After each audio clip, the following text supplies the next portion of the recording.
I think I'm all caught up to speed at this point. You're at around 3 minutes? Or 3:45 is what can offer.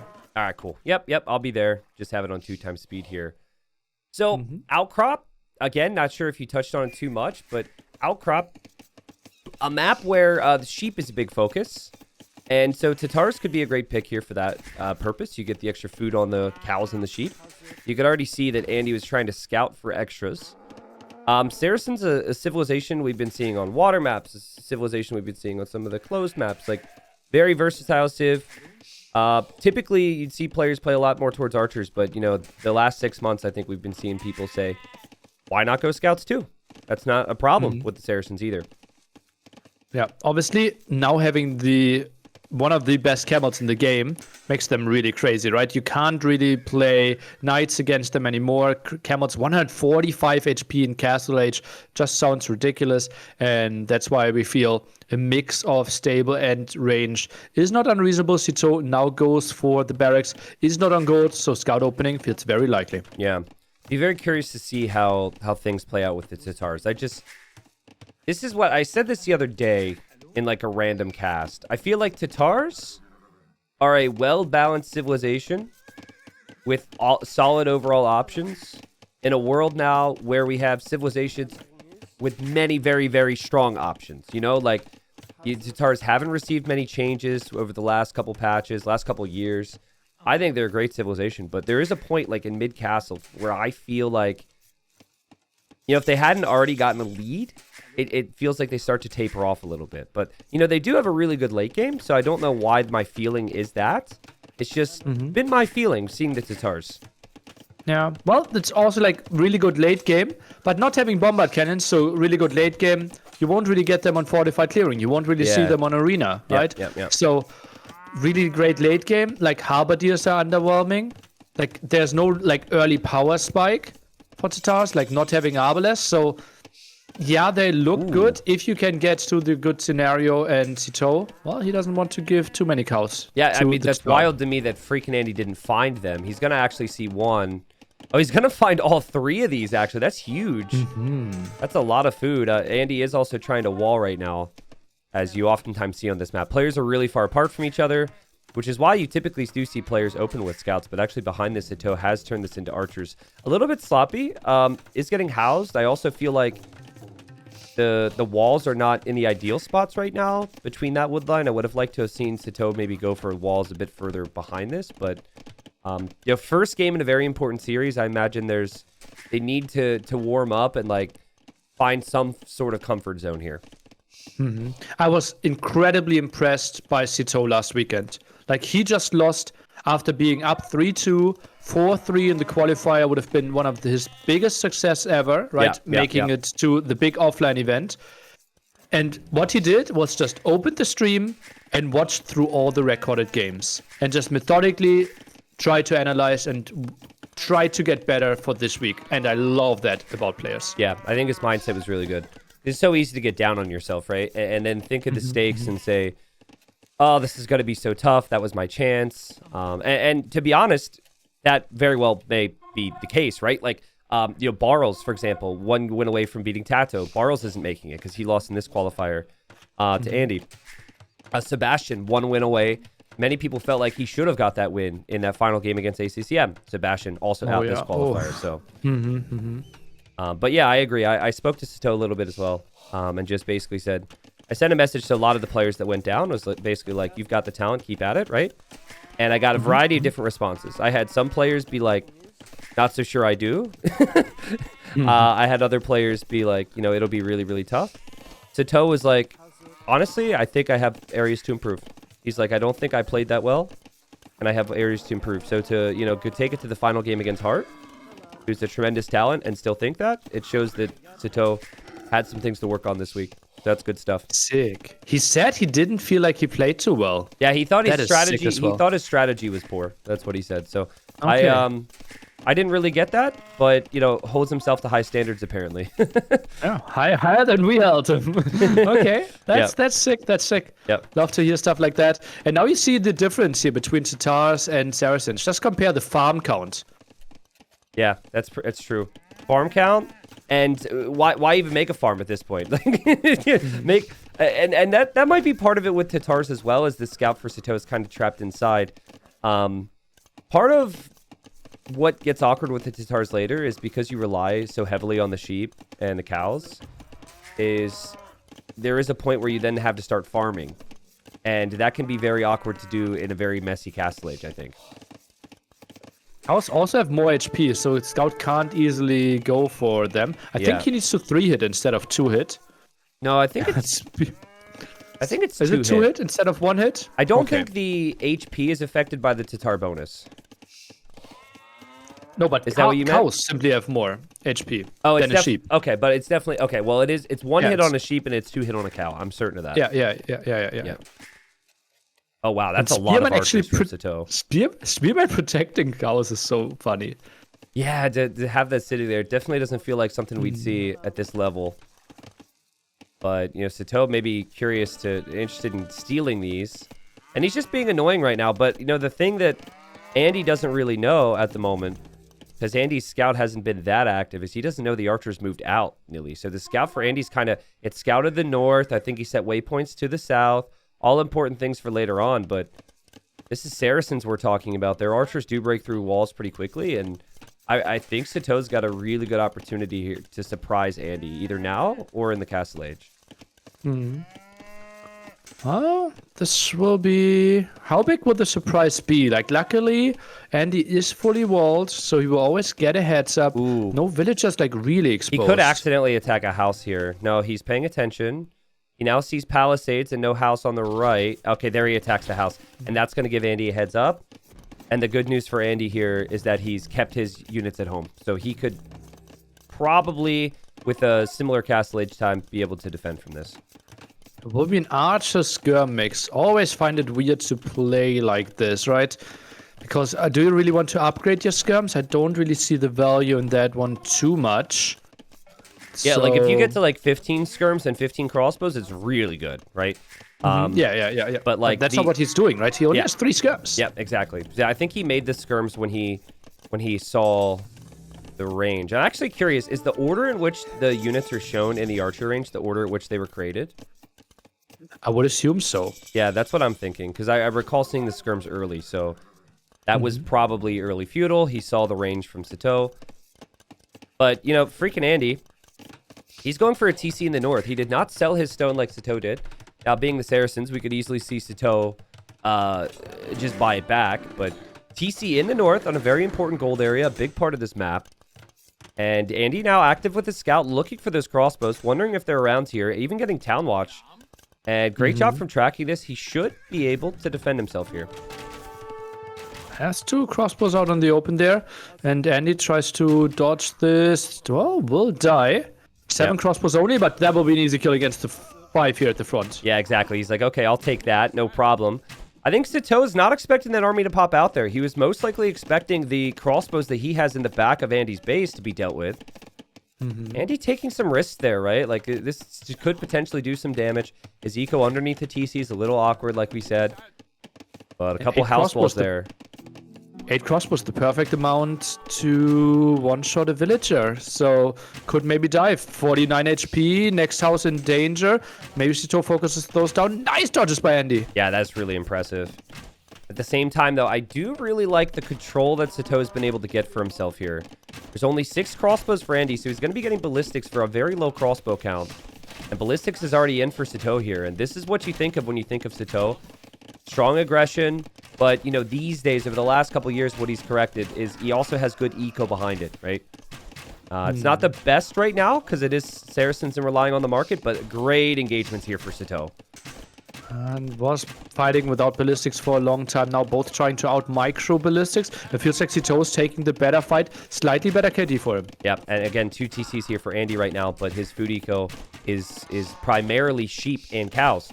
So he is running out of that. And where would you want to farm, Neely? You want to farm here, right where these crossbows are engaging right now. You don't really want to farm in the north. And Sitaux with the strong start, still not, you know, completely unreasonable for Andy to get a clear up here, but I think Sitaux will be feeling really good about himself right now. That was quite some confidence, though, right? Building those farms under the face of the 3 crossbows. Yeah. I'm a bit surprised by that, and, well, think he sent those crossbows in a bit too early. Also sent the scout and spearman to die. And KD really good for Sitaux. It was 9-8, right? And now it's 19-12. Yeah, look at the confidence, too. Still microing that last crossbow here. Sitaux, you freaking nerd. What in the world? Oh, God, did he buy himself a lot of time. And that was the early 8 archers. Yep. Right, that moved out at the 9-minute mark. And now they died 11 minutes later. Yeah, and then it just sets him up for the next attack, right? He's now got the next... I think this is a little ambitious, but he does have that one crossbow behind the wood line, making Andy think twice. Now Andy, who is going to move forward and maybe meet the siege workshop from Sitaux on the front, has to go back to deal with that. And this is all the Frenchmen so far in terms of control in this game. More crossbow kills, even moving that one crossbow away. But he doesn't know about the TCs from Andy. That's the big thing here. So... the TCs are there, and I'm sure Sitaux might be thinking that he's completely denied that possibility from his opponent, but he is not. And those crossbows, they will shoot through the palisade walls, houses again. It is open at the top, though. Not sure if Sitaux scouted this one earlier. He could know. Yeah. He maybe could see it, and Andy himself should know it as well, but maybe isn't aware of it. Sitaux, could he dive? No, just rather takes the house. Yeah, like if you're Saracens, you just take the sure thing and you just go for that house. Man, here's a question. Would you have wanted the siege workshop to be on the hill near the TCs where Andy is if Sitaux knew about those TCs? Yeah, near the hill, a bit further to the north could have been a thing. By the way, something we didn't mention. Andy is missing botkin this whole time. Oh my goodness. I think he assumed until maybe recently he's just realized. He probably assumed he had that. So did I. And that could have made a difference in the fights. And oh man, the Saracen bonus, man. That house could go down. Instead, Sitaux goes for the army kills yet again here. Bodkin arrow still not in yet for Andy, who's holding on just barely. And he is getting a decent clear up now, or close to it. Oh man, that's so frustrating.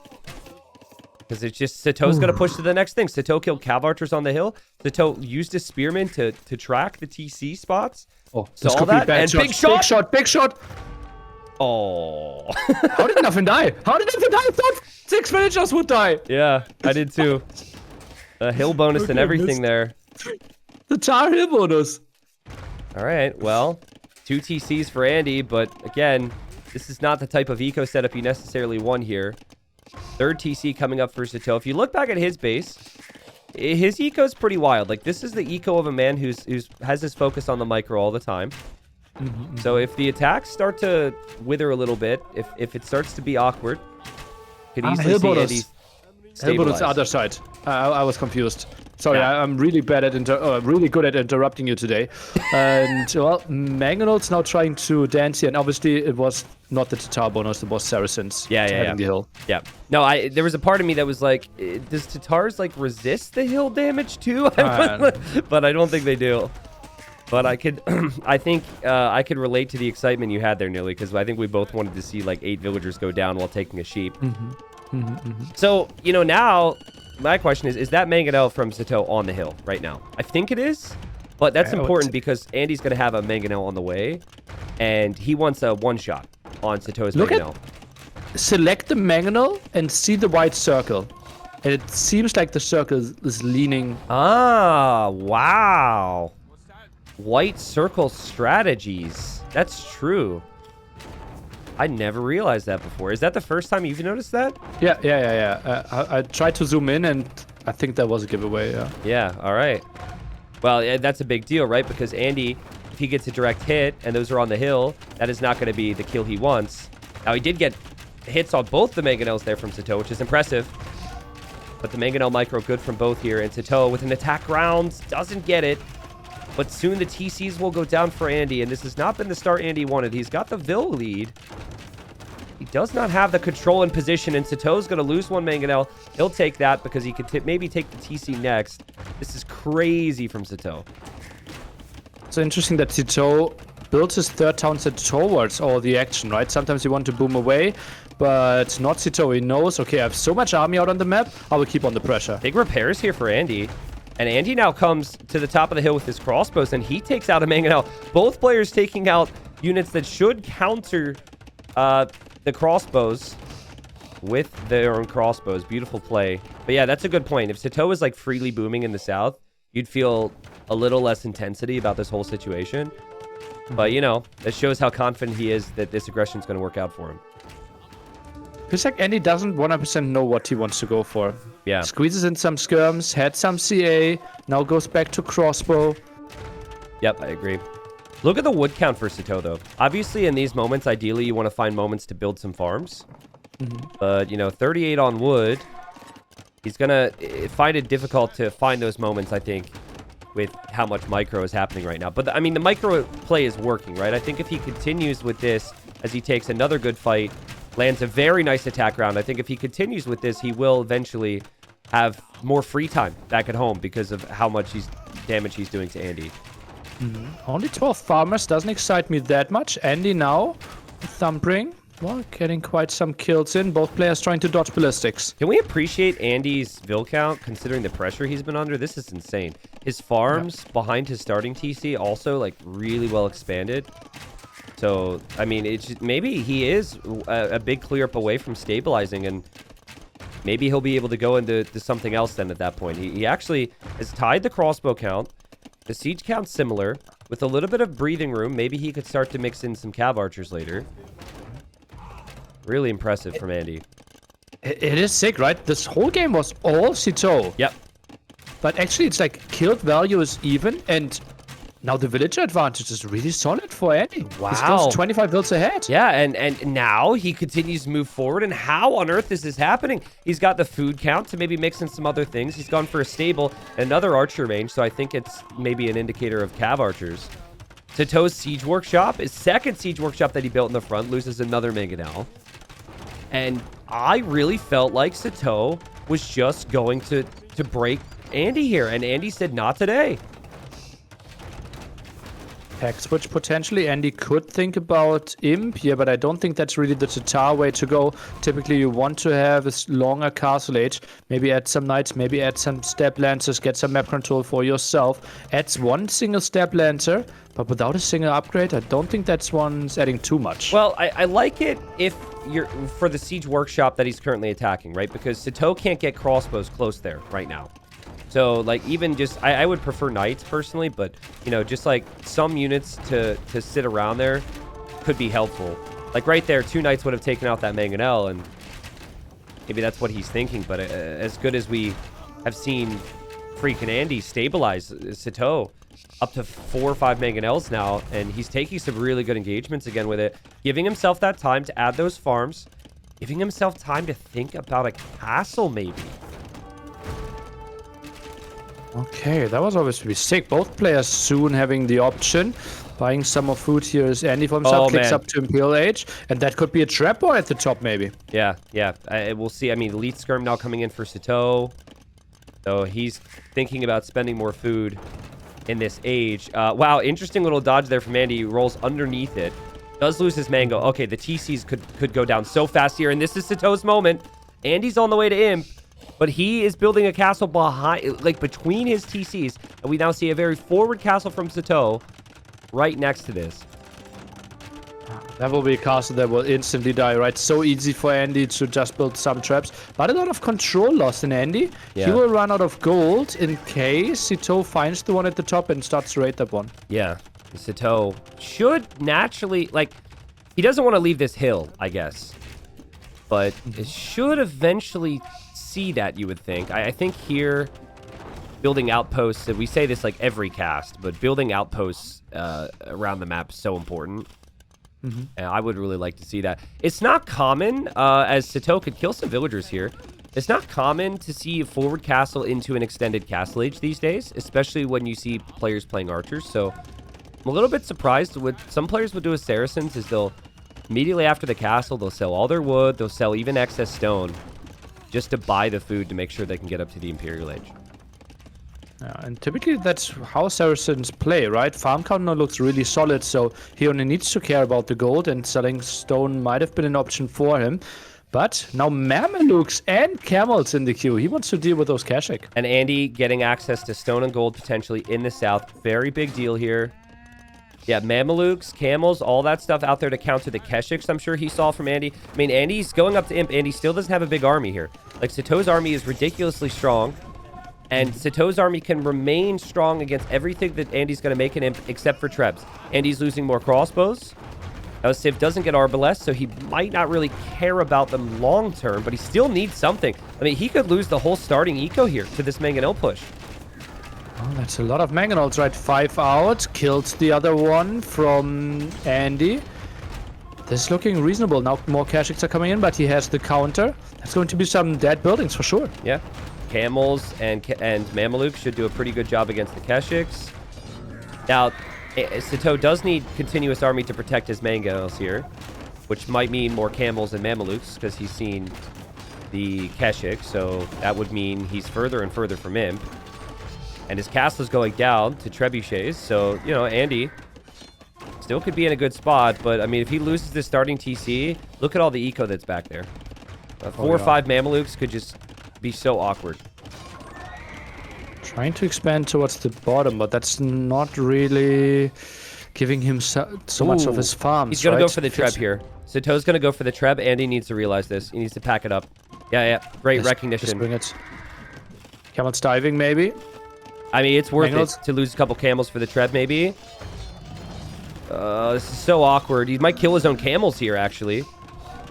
And now, I think... Oh, the other trebuchet's exposed. Other trebuchet's going to go down. Okay, so at least Sitaux gets one. But Sitaux still hasn't clicked up here, nearly. And Andy's got lots of golden stone available.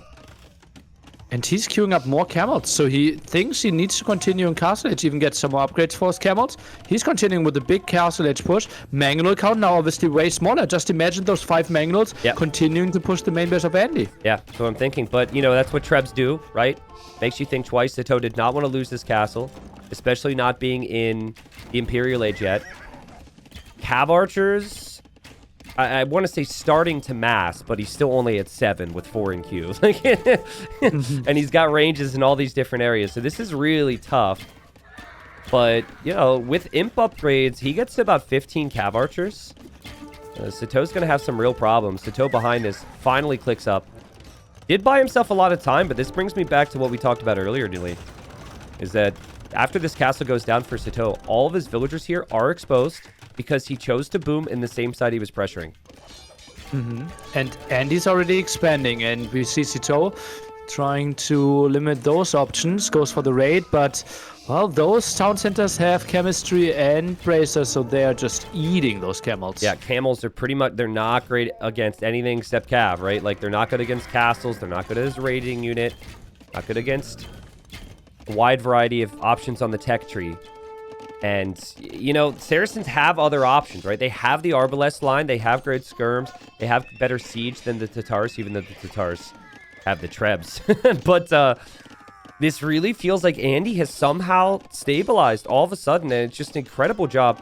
I thought he was dead, nearly, but he maintained a villager lead, and now it's his time to dominate. I thought he was dead twice this game. Yeah. And I was wrong twice. That was pretty sick by him. And I see everything, right? Of course. Oh, I should have. But I didn't. Oh, man. And now 18 Cav Archers. That's the Imp TC, actually, for Sitaux, so that's a pretty wild decision. I think he will probably make it to Imp, but with what army? And even going into skirms at this point, it's like the Cav Archers will kill the skirms pretty easily because of the upgrades they have.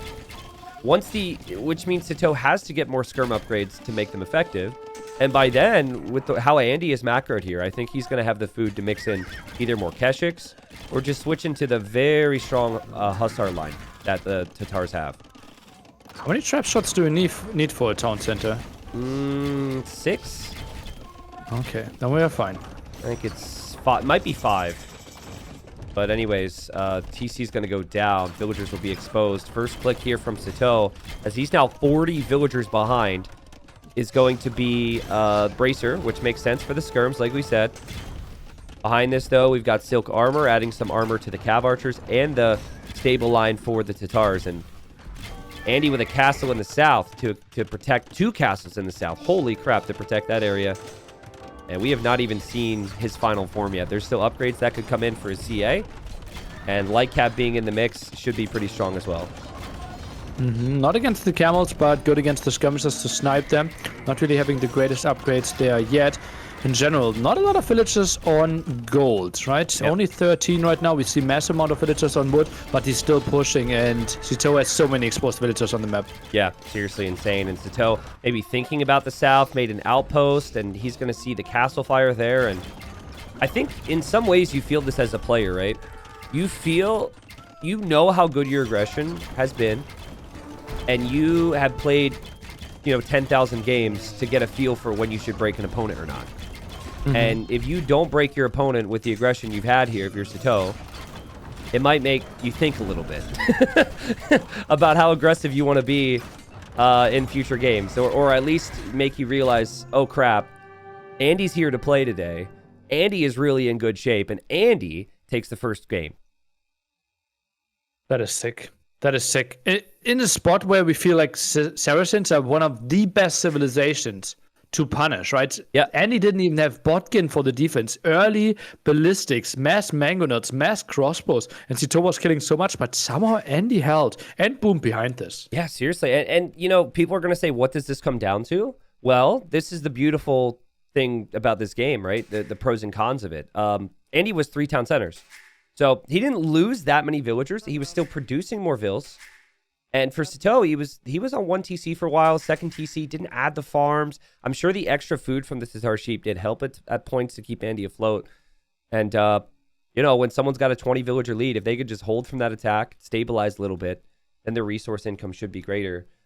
And that's what it was. I also think Sitaux might have had a little bit more time here, Nilly, if his 3rd TC was not in the north. If that was in the south, I think he still probably struggles a little bit, but at least that eco's untouched for a while longer, giving him time to maybe go into some other options. Mm-hmm. But it's hard for me to be critical of Sitaux in all honesty, because he did enough to win that game, in my opinion. Andy just somehow was able to continually pull rabbit out of the hat there. No, the dive with the mangonauts there. Yeah, the did 5. not achieve too much against the Against the castle always dies anyways, right? Yeah, because Sitaux was so far from Imp. Maybe pushing towards the main base, but if Andy had a solid defense there, if he had a siege workshop behind there, then the push won't achieve anything either. Yeah, absolutely. We've got Incas for Andy in the red. We've got Vietnamese for Sitaux in the blue. The map is Arabia. This would have been... I didn't actually look at the draft. I'm assuming this is a home map pick for Sitaux. It only makes sense. And pretty open I think it maps could here. be a late pick as well, though, right? I don't think this should be high priority, and it actually was the first pick from Sitaux. So he felt like, let's go Arabia against Andy. That's a bit of a surprise to me. Laming is allowed. Andy's going forward. Andy's going to see a boar on the front. Whoa, that's big. Because you don't usually see it. Now, the boar did, turn around for a second, making me think it didn't fully receive 2 hits in a row. But Andy, up 1 game, about to be up a boar here at the start on Arabia. And Nilly, you know me, right? We could have a full conversation about the 9 villager start, blah, blah, blah. But I have said, and I think it's very clear, you have less time in Dark Age with the 9 villager start. So what have players been doing? They've been pushing deer. And the Incas, you don't really necessarily need to feel... you don't feel the need, maybe, to push the deer because you start with the llama. Your eco feels very flexible. And it is allowed to lame. Is part of the game. Andy, a little bit of fortune there, but also created his own luck. Will steal that boar. Okay, could you explain to me the difference? What's different in this game compared to a 3 villager start?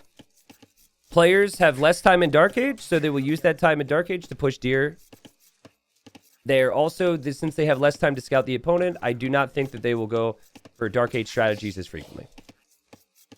So it's less scouting and more about choosing your Feudal Age build versus the other guy's Feudal Age build. Now, if you watch any 3 villager start on Arabia right now, that is what pretty much everyone does anyways. But yeah, I mean, for Sitaux, he never expected his boar would ever be taken there.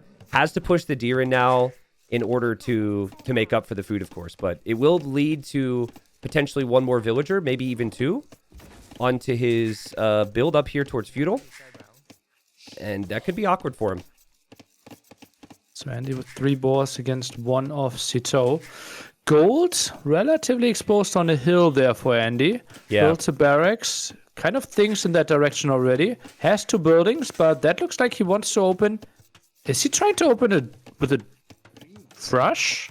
Otherwise, why would he rush the barracks with 2 builds? Could be. Yeah, a little bit of early pressure could be something that's on his mind. His eagle is a little bit weak. He actually did a really good job with that. I could have sworn that there was no way to steal a boar with... I mean, I know he probably healed a little bit in the TC, but you remember a couple years back when they changed it, where the boar would do more damage versus the scout? I feel like there should be no way to have that strong of an eagle after a boar steal. I don't know if it changed back or what, but it was really well executed from Andy either way. Maybe it was no, it was completely flat ground. Yeah. That's weird. How does he have like 39? Shouldn't you take 10 damage per hit? Yeah, again, maybe he even healed. more with an eagle. But, yeah. So we've got a pause here. Would be pretty comical if Sitaux's thinking, I don't have a second boar. Should I ask the admins? I doubt that's it, because I think he had actually scouted the area and was too busy behind his base when the boar got stolen. We've got militia coming forward from Sitaux. Now, being the Vietnamese, he's going to know exactly where Andy is. And so he's kind of on the way there. Andy did sacrifice some scouting intel with the whole boar steal thing, too, right? So there's pros and cons of that. He knows where the gold is, but he doesn't know where the berries or the wood or anything is here, necessarily. Sitaux sees obviously only the town center. Can easily send his militia out, and food economy won't be pretty for him. Send 5 from berries, try to compensate for that. He should maybe have known the boar early on, though, and he just goes for a small second. Might not be boar related at all. Yeah, that'd be pretty boring. 2 militia on the way. Behind this, Sitaux could catch out the eagle, possibly. He can get pretty close to that TC. There's no risk he can run into it. He's going to see the eagle. If he was curious about his boar, he would obviously see the eagle's weak. And, ooh, Andy able to get by with 3 militia and the eagle. But Sitaux may path right into this, funnily enough. And this should be better for Andy if he saw it, but he isn't. He's just going to pass it. Just passing from both there. I mean, I'm not really sure. I'm not really sure who saw what there. To me, it kind of felt like neither player noticed, but I think Sitaux will have not wanted to take that engagement, right? He's hoping to get some early damage in with the militia and the spear. So it's more likely that he passed it. We'll know if Sitaux noticed that based on his walls at home. I don't think he knows. That would be really weird. I think the right decision by Andy is to just go through, because you don't really want to chase, right? If you chase with 3 men-at-arms, while the opponent only built 2 militia, they are winning heavily. Okay, so Sitaux had just seen the eagle. He didn't see the man-at-arms until now. And this surprises him. So Sitaux definitely was looking at something else in that moment. But yeah, I agree. The correct move is to move forward, and Andy gets a villager kill. Nice. Against Sitaux, something you can't get too easily, so you have to take every single advantage. Nice walls here on the berries, something that Sitaux didn't prepare, and yeah, very likely that he didn't spot that, which feels kind of weird. Yeah, I think it feels weird in a lot of ways, but I wonder how much of that, just lack of scouting, scout being a little bit late affected Sitaux here. Oh, this is really off for Sitaux here. Militia movement, so much pressure on the berries. Archers to chase this one down. I wouldn't even be surprised if Sitaux struggled to keep up his town center. No, still 3 villagers in the queue and 5 farms now. Yeah, the problem now against the new and improved Incas, right, is the food income. Well, the food income's been great behind this, obviously. Still, Andy's got to transition into farms like a madman, but your units cost less food. So the skirmisher follow-up, which feels very natural right now for FreakinAndy, could be really strong. I do feel like players who maybe already made it to NAC, some of those confirmed qualifiers and maybe the top 4 invited would not have used their man-at-arms to attack villagers right there. And they would have tried to preserve a little bit more HP on their man-at-arms so their skirmishers could have more of an effect as a follow-up. But he's just desperate to get any damage he can on Sitaux right now. And well, he forced a lot of idle time, so that was nice in that sense. But also, we don't really see too much man-at-arm anyway, right, in the meta. I would say Doubt maybe one of the few ones that actually still plays it out of people that we consider in the top 15. So, yeah, this was considered to be a dead strategy. And that's mainly because people like Sitaux were so good with their quick builds and their archer defense. So interesting to see this much damage being found. Yeah. Andy really has maintained control ever since then. And both players have pretty brutal gold positions behind this, like we said. So the player with the aggression going to feel like they're in the better position here. And now, this is where this gets fun, right? You should know that Sitaux cannot make more archers. It's just going to be skirms. So it feels like your barracks should always have eagles in queue if you're playing Mezzo. And you might even expect a potential scout rush from Sitaux if Sitaux sees only skirmishers. Now, at this point, there's like still spearmen out. There's still the man-at-arms, still a couple archers, but that's kind of where my brain's going right now, Nilly. Mm-hmm. Yeah, people are trying to think about eagles quite a bit for sure. Felt like maybe getting to castle age a bit quicker, not investing more food might be an option, especially if the opponent is going for a lot of archers. But yeah, Sitaux is forced away from gold, so it feels natural that scouts or skirms will be the next units that are being built. Oh, wow. How did this happen? The 3 archers from Sitaux.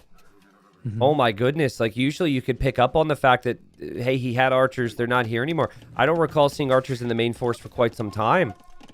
And I noticed earlier there's actually a weak villager on the woodline FreakinAndy put there when he built the lumber camp. Like this is not going to be something that Andy expects in this area. He's protecting his walls on the left here, Nilly.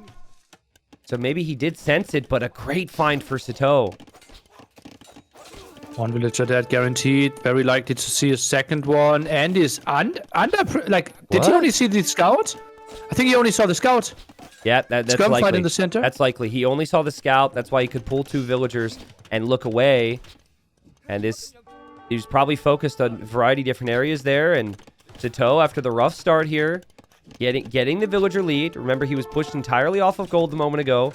He wants 1 more villager, and he gets it.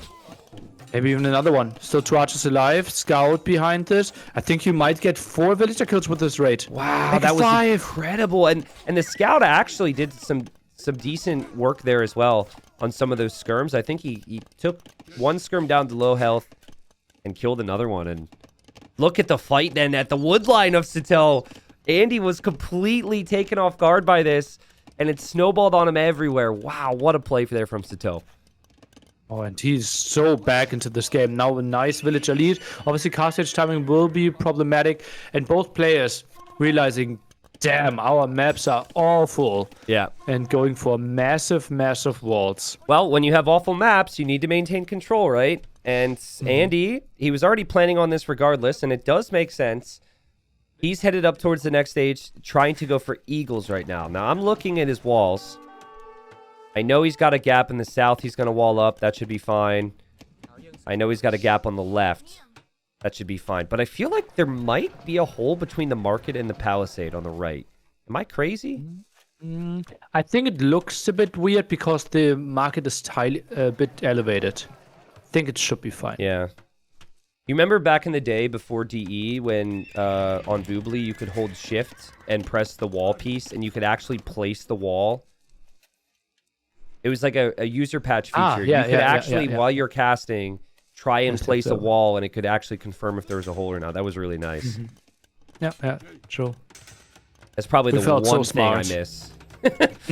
The one thing I miss from those days. Everything else, as much as DE could be frustrating from time to time, is amazing here. Eagle now trades off before Castle Age. Skirms around. Double stable play from Sitaux, so he will go for quite some knights. But we see still only double barracks production from Andy. Sends a villager forward. Not unlikely that's going to be for a monastery. Yeah. Siege Workshop could make sense too, to push the gold position. It's always tricky, actually. I think when there's scouts out there, I would always be hesitant to go for the monastery. But my unit control is not the same caliber of Andy's. And Andy may feel like he's going to clear up a lot of that right now with the Eagles being in Castle Age, getting the kill on the scout. And most of this army out here for Sitaux is probably going to die. Still, though, I think Sitaux just wanted a little bit of time. He knows he should have a villager lead. And he does have 2 stables, so it could immediately go into knights. And that, like you said, Nilly, feels like a monastery is very natural. But he goes for the Siege Workshop. Oh, Did Andy he not? ruined it. He sees double stable. Yeah. How is that the option to go for Siege Workshop? Yeah, well, he deletes it now. So in the moment, obviously, Okay. it's tough, right? As we both know.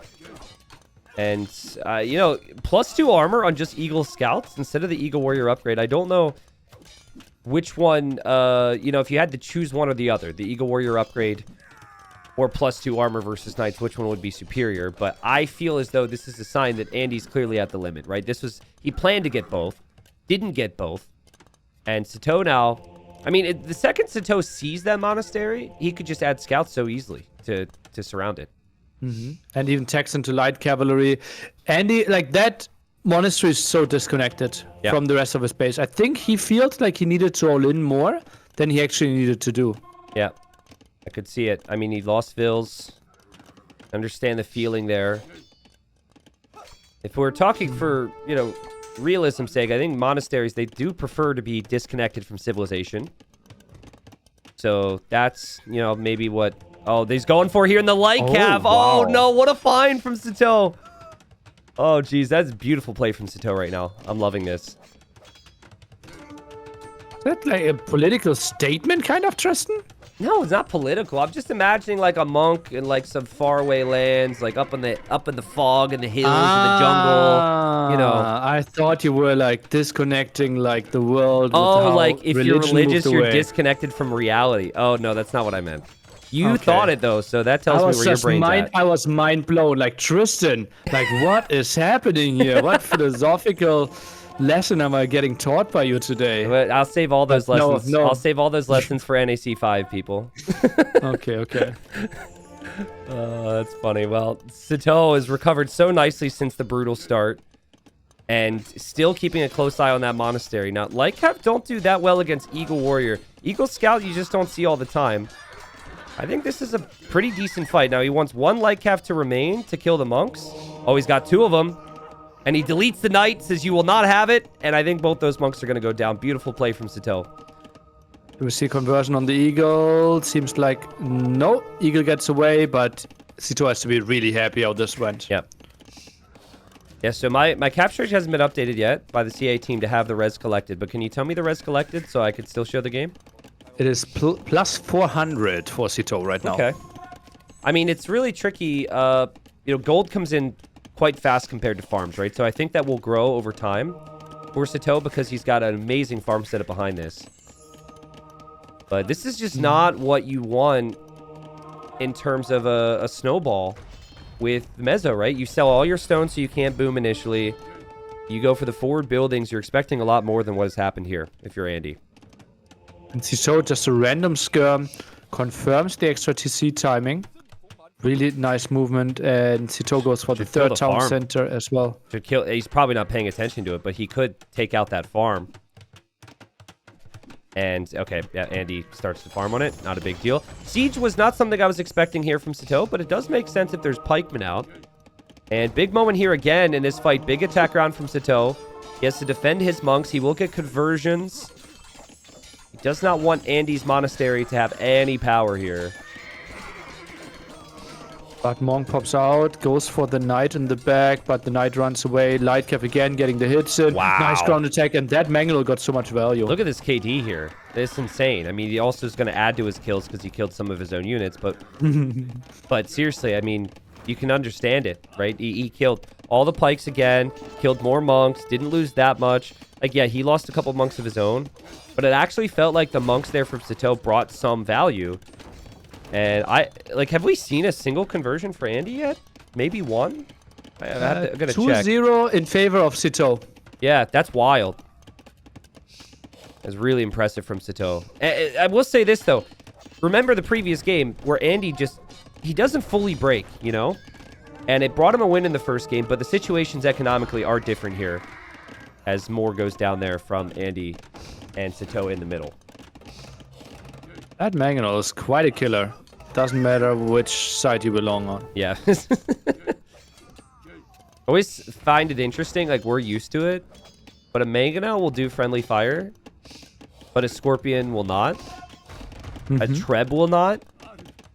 I guess a Bombard Cannon will. I think it all makes sense from balance perspective, right? Like, no one would ever make a Scorpion if it did friendly fire. Yeah, maybe not. Yeah. But it is just kind of funny how normal it is to us. Cannon Galleon doesn't, right? Maybe that one's the inconsistency there then, right? Because, like, I don't think that would affect gameplay too much. But Drummond does, I believe. Okay. Yeah, I think Drummond definitely does. 2 TCs, 3 TCs behind this for Sitaux.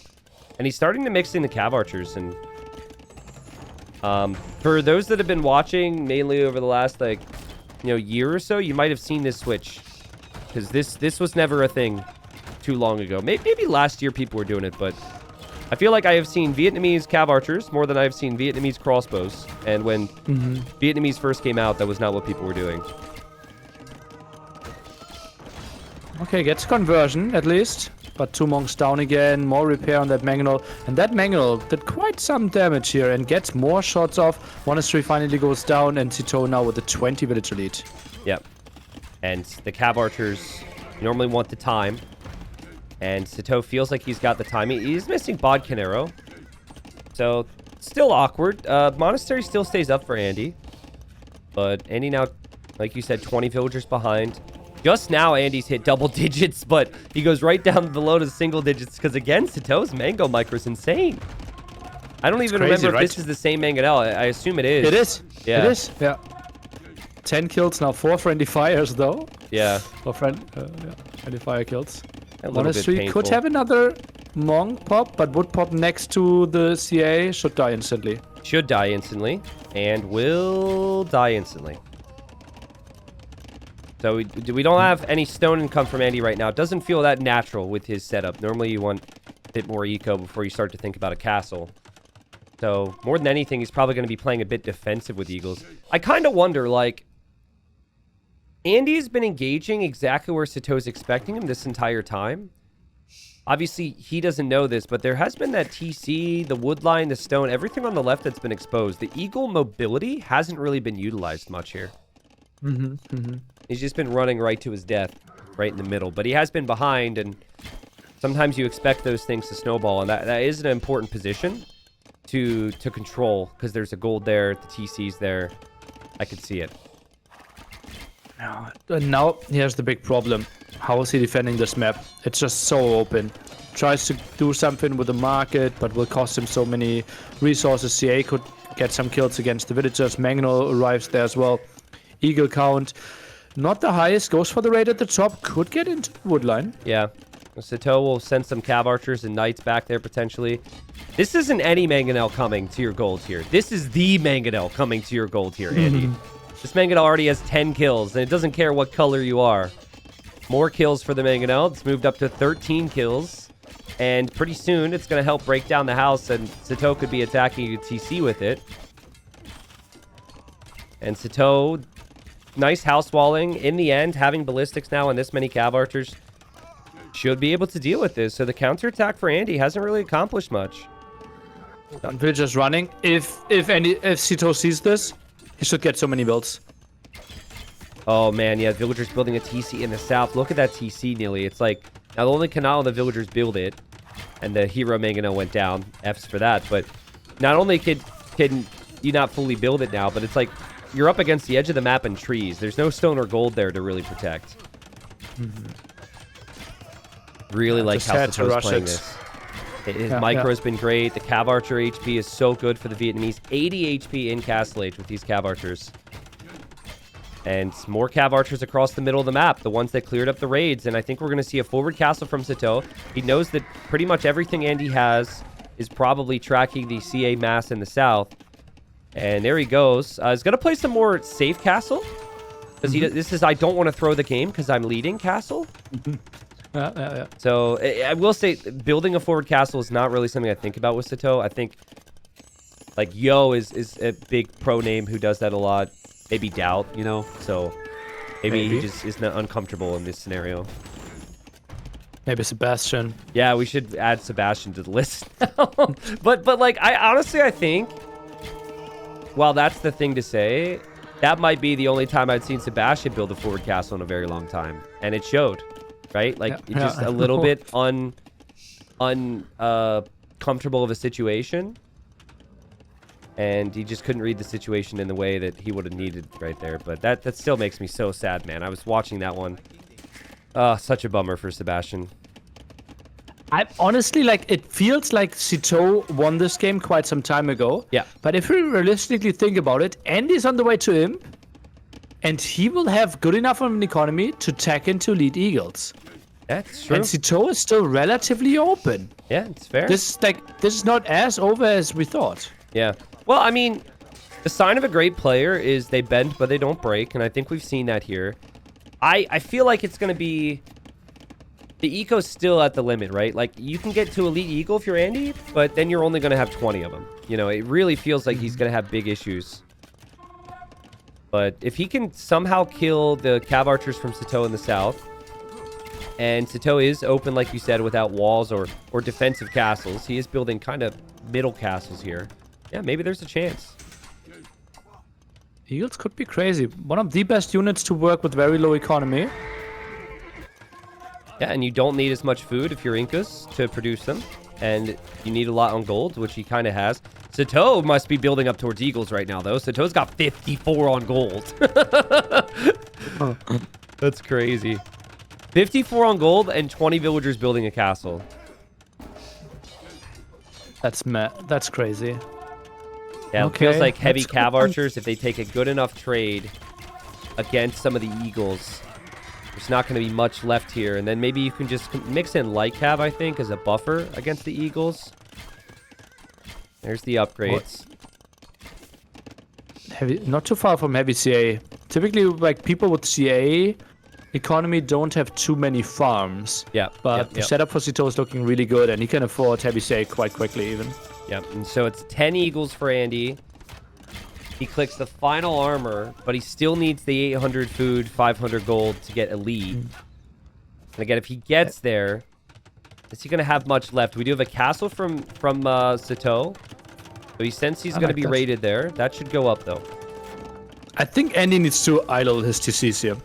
This is not the spot to increase your economy. This is the spot to get to Elite Eagle Warriors ASAP. Yeah. You have a very small timing window where you need to make something happen, and it closes any second. Yep, fair.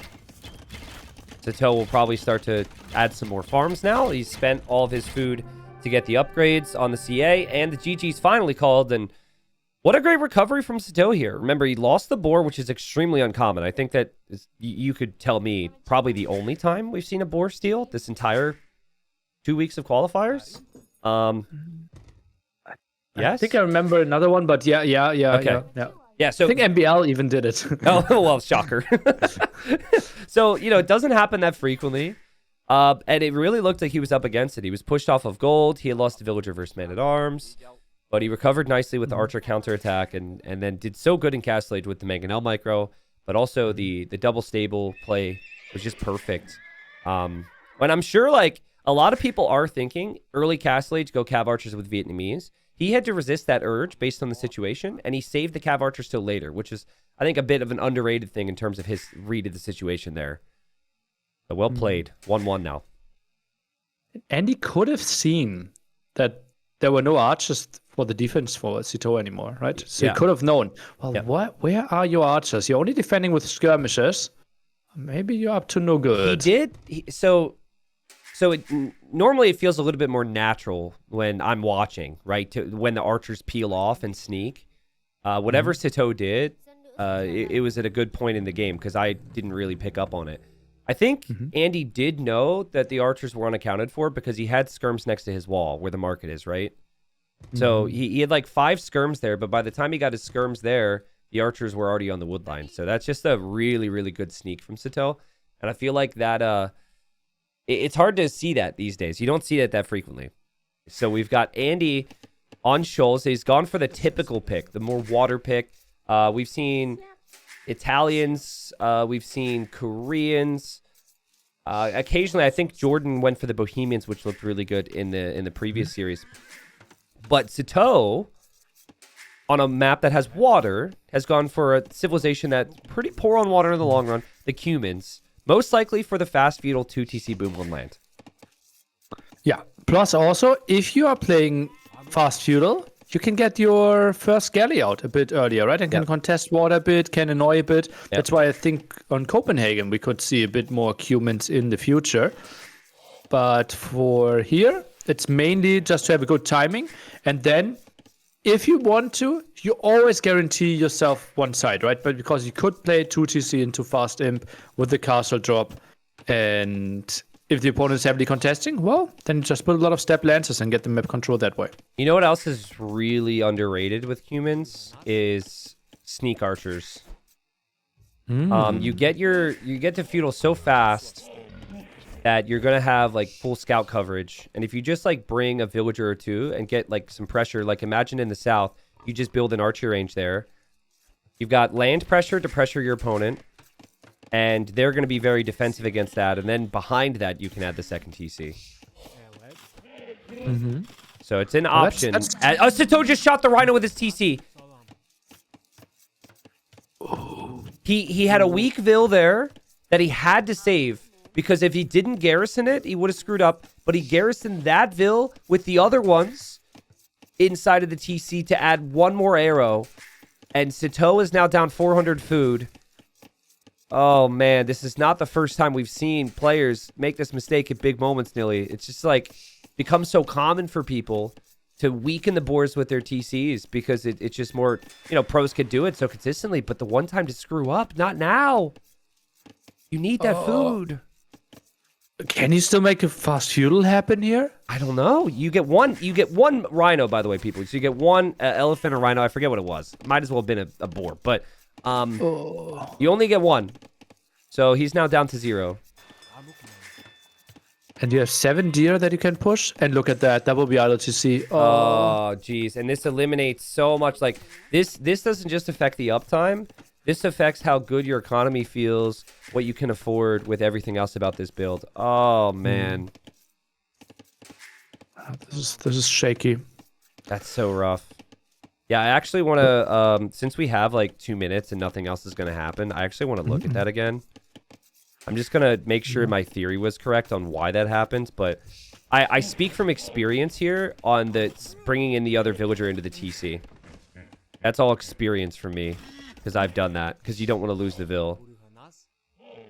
Villager's weak. It kind of gets stuck. He just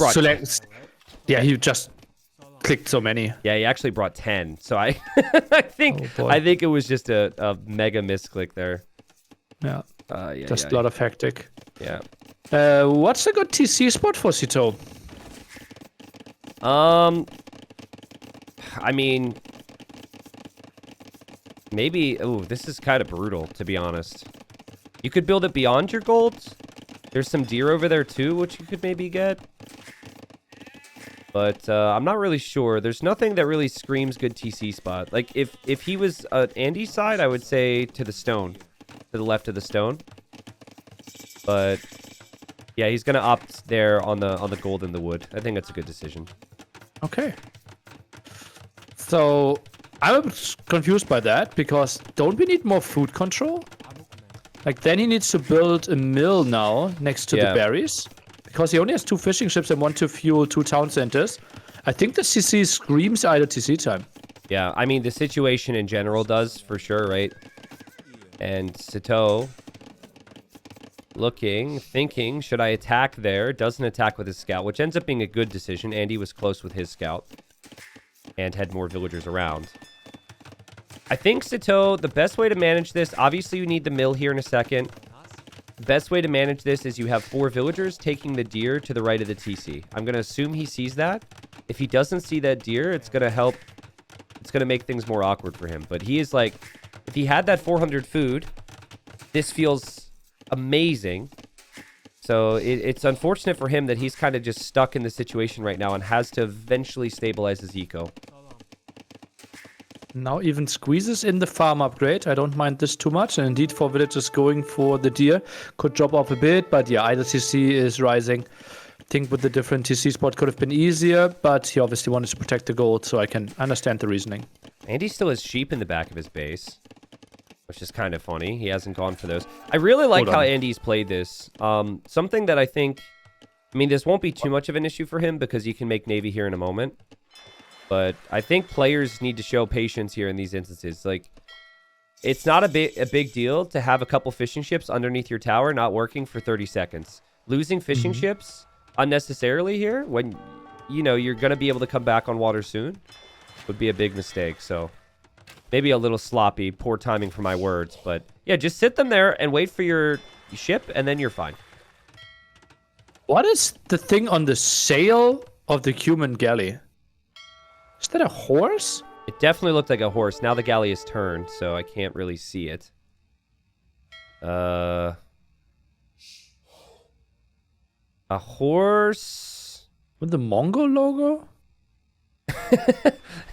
Is it like a seahorse? Like I mean, a seahorse. That's good. It definitely looks like a horse that is jumping through the air. That galley play for Sitaux has not worked out. Behind this, he actually doesn't have the eco lead yet. He doesn't have the fishing ship count that Andy does. And like this is amazing for Andy. He does lose his scout, which is not so amazing, but you know, he can just drop the second TC himself. Like normally you're so far removed from the second and third town center if you are up against humans because you have to go to Castle Age. But this is just so fast and so efficient that Andy's going to be at a great spot. Yeah, it just feels very smooth. And that will be tricky. Like, Sitaux won't really get the great control. And short distance between the two of them. I don't even know who has the advantage. Is that better for humans or is that better for melee? Good question. You said short distance? Yeah, relatively, right? If you can both fight for the gold in the center, it's relatively short, and both feel like that's the shorter way for them. I guess I'm not allowed to say it depends here, right? Nope.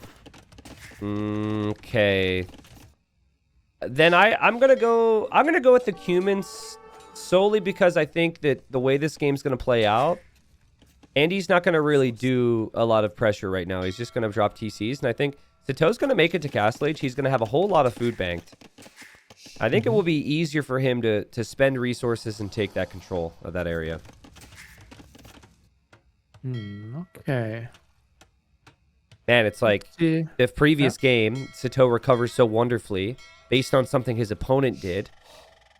And now it's like he kind of did it to himself here. And we're hoping to see if he can recover. But again, his res collected is going to be looking really juicy. He's going to click up here soon. And there's not really anything from Andy to take map control. He's just trying to add eco. It's crazy, actually. Sitaux, with all the idle time that he had, plus all the fish for Andy, Andy is actually ahead in res collected. Andy is right now. Wow, crazy. It does take time, though, for the humans, because a lot of their food eco is farms. So I think that will skew more towards Sitaux soon. The thing that I think is also really good for Sitaux, and it's the one big thing for Andy that he will have wanted to avoid here, is Sitaux killed Andy's scout. And something that, you know, you being the Shoals expert, right? Something that you and some others have done so well on this map is they go for relics. And I could have seen it be very natural for Andy throughout all this time to have just added a monastery in the back, healed up his scout so it was full HP, either kill Sitau's scout or at least have the advantage there and just have a little bit more vision on what's happening. Yeah, obviously would have helped out quite a bit. Is going for some monks. The scout on the complete other side, though, with only 1 HP, could easily fall. So maybe just keep that one alive till Sitaux can build his own monk. And he's going for stables at the right side. Yeah. So he won't play this one in the boom style. Yeah, he's going to pressure and like...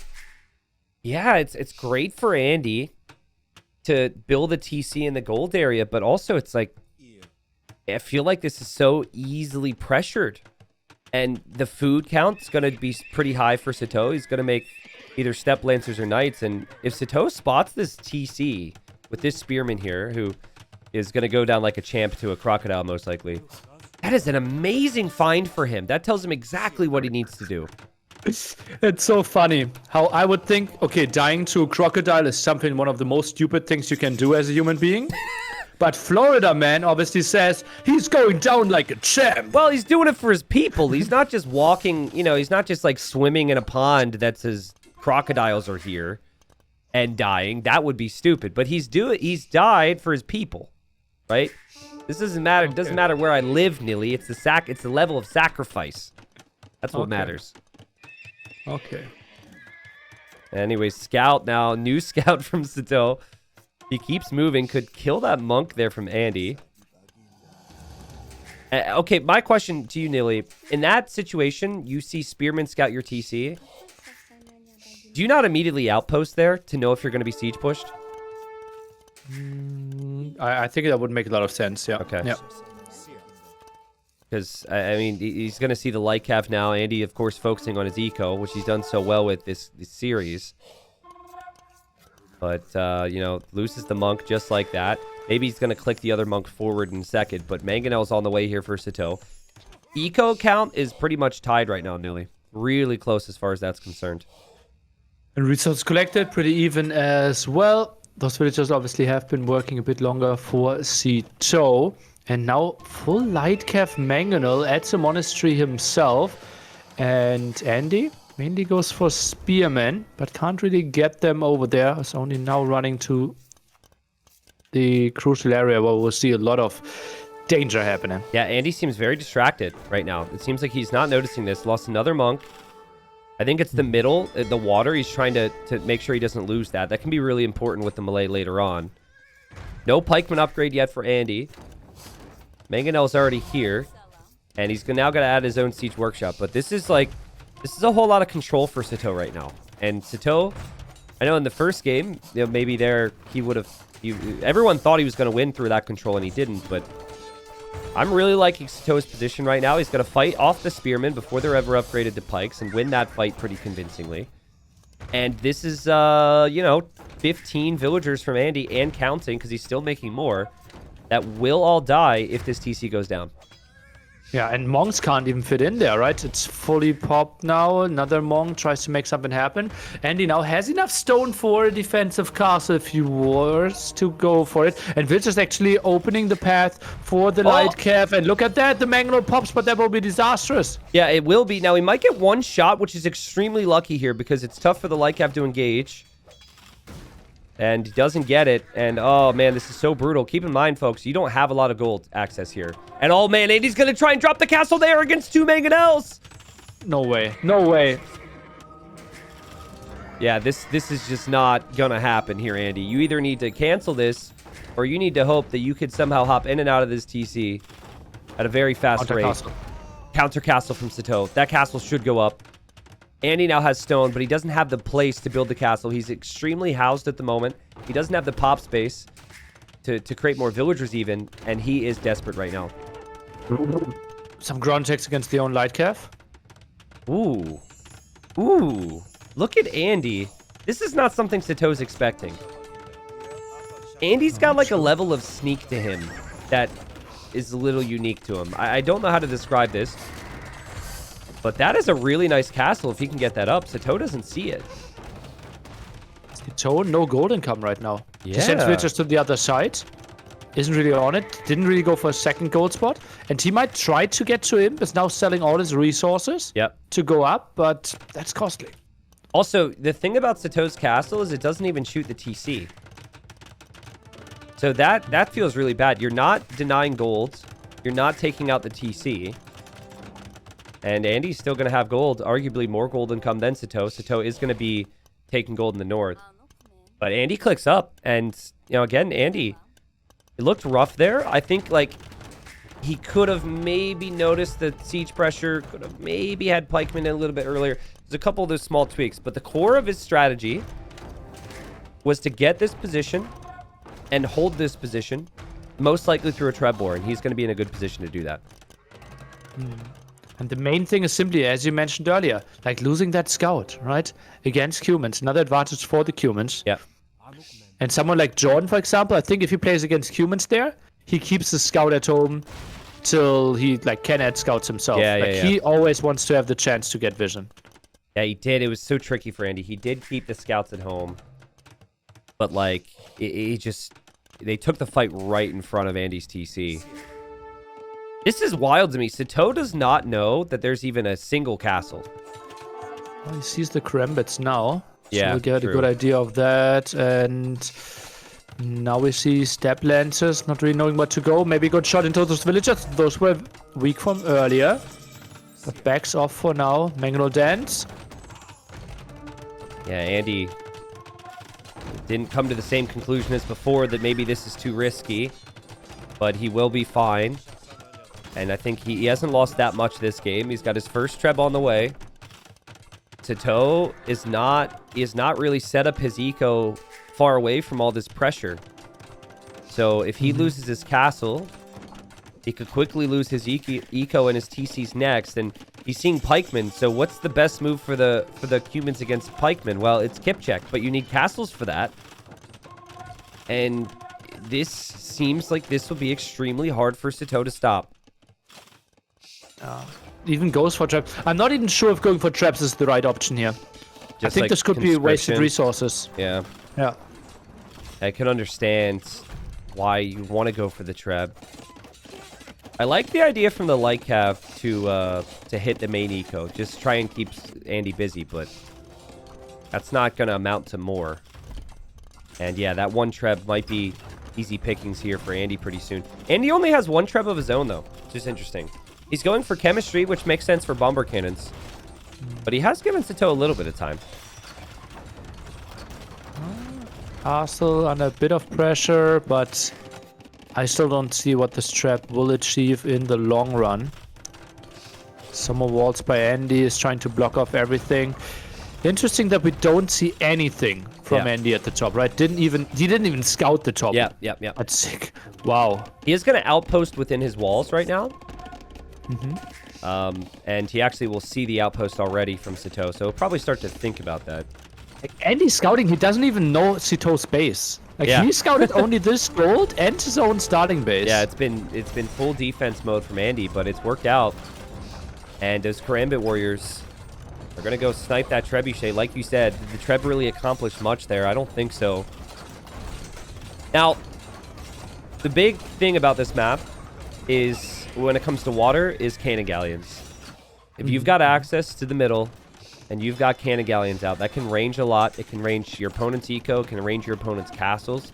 A lot of players' castles are close enough to the shoreline to be ranged from cannon galleons.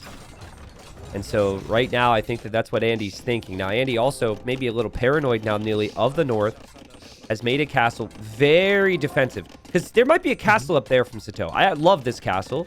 You don't want to make it next to your houses if your opponent's going to show up with 4 trebs. Yeah. That's really smart. Still feel like some outpost would be good there. Just sending a scout in, maybe Karambit, a pikeman, get some idea, because right now he's extremely clueless what Sitaux is going for. Oh no, now he sees the stable and saw the elite Steplands attack, so he will get an idea. It feels like there's always a question in late game about the humans, right? Usually it's the 2 TC boom gets you a lead, and then you dominate. That hasn't really happened here. But yes, in the north now, further confirmation this is elite Step Lancer. I like the Step Lancer choice a lot, though, Nilly. It's pretty good if you can get them stacked, especially in choke points against infantry. They're really speedy. They're glass cannons for sure, right? They're very strong, but they could be broken easily against something like Halb. But I could see Andy potentially having some problems here if the Step Lancers were to break through. Oh, there's still some holes in those walls. I think Sitaux, if he right-clicked, he could have gotten in. We'll now potentially find some builds at the front. Just goes for the gate. Oh, it's the Palisade Gate from earlier that's going to be problematic here. The Step Lancer's going to run through. Great job from Sitaux. Early population behind. Random gate in the back tries to generate some crazy walls. That shouldn't happen. Beautiful. The Step Lancers will actually still exist here, though. I think they'll kill the pikes. But you can see how weak the Step Lancers are. I was very wrong on that. Wow, elite Step Lancer doesn't even kill pikemen. 3 armor upgrades on those. Yeah. Really helping. And now it's Halb for Andy. And Andy, like you said, eco lead. Has 3 relics. 0 relics for Sitaux. And the Treb push could continue. We could have more and more cannon galleons out. to take out some of these buildings. And Sitaux, disastrous Dark Age, solid Castle Age, but was never really able to control the same gold area that they were both contesting here in the south. Step Lancers now moving in against the Halberdiers, moving in and back again. Now going for the Bombard Cannon there. Will get the snipe. Could get the snipe against the traps as well. Yep. Nice micro by him. Ooh. Uses the unit nicely. Yeah, very nice. Doesn't get the Bombard Cannon. That was close. Cannon Galleons from Andy are actually, who needs outposts when you have Cannon Galleons? They're showing him so much information in the north. And he knows that what Sitaux wants to do is raid him, but since he lost the Palisade Gate, there's now a Stone Gate for Andy. There's no real way for Sitaux to do any damage. And so that means Sitau's going to have to fight in the south, but it almost feels like it's more of a defensive situation for him more than anything there. He can't push anywhere. Andy switches into Arbalest now. Tries to make an Arbalest Halberdier push happen at the top. I think with what he sees, just fully committing to Halberdiers would even do the job. Yeah, maybe. Yep. Just like 50 Halbs with some Trebs in the south. The thing that's tricky about this map, it's like, obviously, right now, Andy's in a great position, right? But it's very easy for Andy to be like, okay, we're winning. Let's fully max out and then push. Let's take our time. We've got all this gold. But you can't forget that Sitaux has time in the north for gold. Now, I think the Cumans, the way they would spend that gold would be like Kip checks, which is tough without castles, or maybe Siege Onager, which is just like crazy long and big investment. But this is giving Sitaux some time here is my point. He is taking more gold now than he ever has been. But with that time, he's getting some ideas. And one of his ideas is that it's a clever one to tag into CA as Cumans. Well, I think that's extremely broken in deathmatch, right? Or is that mainly Human the CA? stables? Mainly the stable units? Yeah, it's stable units. Yeah, But yeah, this is like CA as Cumans is not a thing. Yeah, well, I mean, it's so funny. It's like if you were to read the tech tree, you should think it should be, because one of their techs increases the production speed of their cav archers, but it also, I think Step Husbandry also applies to the stables, right? I think it's the same tech. I think it's Hussars and... I think it's only Hussars and Step Lancers. It's not the Paladin tech. But it is cav archers? I thought cav archers also produced faster. I didn't know, and that's something I refuse to learn, because I think cav archers... If you have Kip check, if you have a castle, why is cav archers ever an option? Well, he doesn't have that many castles. And they're split up from each other. Nilly refuses to learn like the stubborn man he is. Step Lancers going in. And honestly, the Step Lancers have taken really good engagements.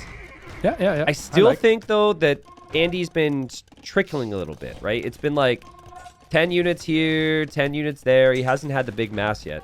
By the way, Sitaux lost his blacksmith. So his cav archers will not even have bodkin arrow. Oh, baby. Look how many cannon galleons. 10 cannon galleons right now.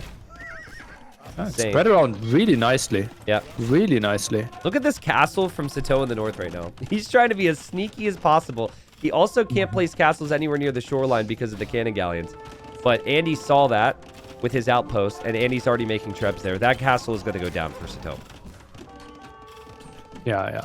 Already has the traps prepared, and this is so cost efficient constantly for Andy. Yep. Look at how his gold is rising. 50 on gold feels quite crazy though, when Halberdier could be one of your key units. Yeah, I really, the unit comp that you would normally go for in late game with the Malay, Halb Arbalest, so I get it for that reason. I really don't see any reason to just not go full Halb Siege on land though. Well, maybe he thinks that the switch is coming, right? Maybe he's expecting Kip checks for quite some time. Yeah, but it's not happening. Yeah, it's fair. But, Andy just has played safe here, And, first series of the day was a good series. I did watch Game 3, Game 4, and some of Game 5 between Jordan and Mihai. But, last week, right, every single qualifier decider went to the final game. And it feels like this could be another one here, right? If Andy ends up going up 2-1.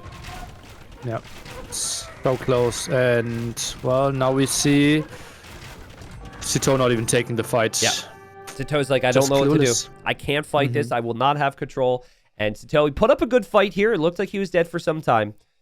He does lose this one. Andy holds on nicely. Really creative stuff from Andy. It looked so bad for him when he placed that castle foundation next to this TC. It looked like he was going to have no gold control and might have been unable to make it to imp because of it. But he just shifted to another position with the castle. It does make you think, if Sitaux had a little bit more vision, maybe an outpost in the middle of the gold area, would Andy have ever had a castle that would have given him the opportunity to trap down Sitaux? Especially, like, what are you thinking? What is the opponent doing with that gold? With that stone, right? You just denied it. You had all the mangonels. Yeah. Yeah, he probably felt like, I just got to continue to... He probably felt like when he placed his castle, I have to make sure mine goes up. I have to keep focusing on this area so he can't build it. But, Andy just said, oh, I'll just actually move here. And, like, again, it's a very, like, simple thing for you and I to break down and for viewers to see and be like, oh, that makes sense. That is not a natural move in game, though. It's just not. It's a risky move. You're going closer to the opponent's base to build a castle after you already had the other castle denied.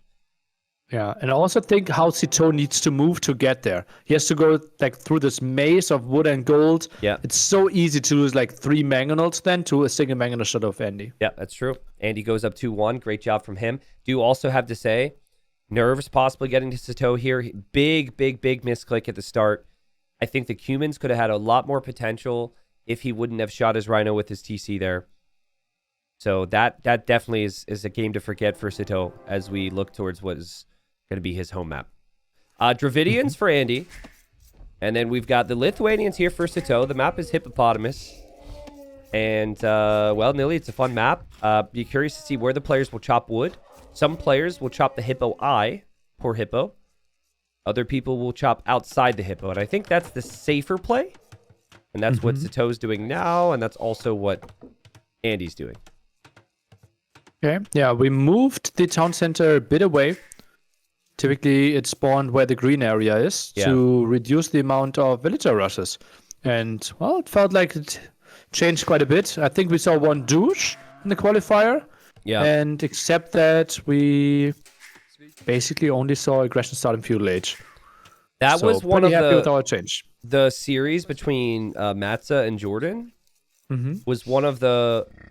And I don't want to come off the wrong way here, but it's true. Because I, was doing stuff, busy. That was one of the early rounds where, you had an obvious winner, where I actually scheduled my time around making sure I could watch it. Really? Yeah. So that guy's also known as Black Forest. He changed his name. And he does some crazy stuff. I knew it would be like Vill rushes, castle drops. He would be going for super high risk, super high risk, high reward type strats. Jordan dealt really well with him, but there were some games which were pretty nuts there. So I was like, I need to make sure that I'm seeing this. It was a good time. Yeah, we looked it up. I think he is the player that dodges the most in the ladder and is the 3rd most dodged player. In the sense that if people queue against him, people actually close their game to not play him. He doesn't dodge the most. There's a dodge leaderboard now. I think he's top 10 though. So then he's 3 and he's most dodged. Yeah. I think Morg is maybe number 1 most dodged. But yeah, there's a lot of players who like play a certain way, and since the dashboard's there and you can see who you're up against, a lot of people are like, I'm out of here. So yeah, but it's like it's a world that like a lot of people aren't open to. So, but again, apparently is the most dodged in both accounts combined. Oh, if you combine both, yeah. So okay. Yeah, got it. Yeah. Well, everyone who didn't see the set, go back. Obviously, it was relatively one-sided in the result, but the games were really entertaining. Yeah. Jordan against Matze, round of 48. Do you know the map Coastal Forest, Nilly? Yes. Okay, so I made a video about Black Forest on Coastal Forest, and he does some ridiculous stuff. I know you've got so much free time these days. So much free time coming up towards NAC, but yeah, you had some Tell me what we stuff. do to watch. Yeah. So there's a pause here, which gives us time to talk about the things that we normally touch on anyways. Dock in the north from both.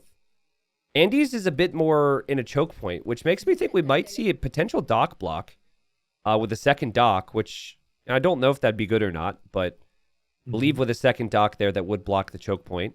And I don't know why you would build your first dock there if you weren't thinking about that potentially. So that's a big deal, the water there and the fish. But obviously the land too, so lots to potentially happen here.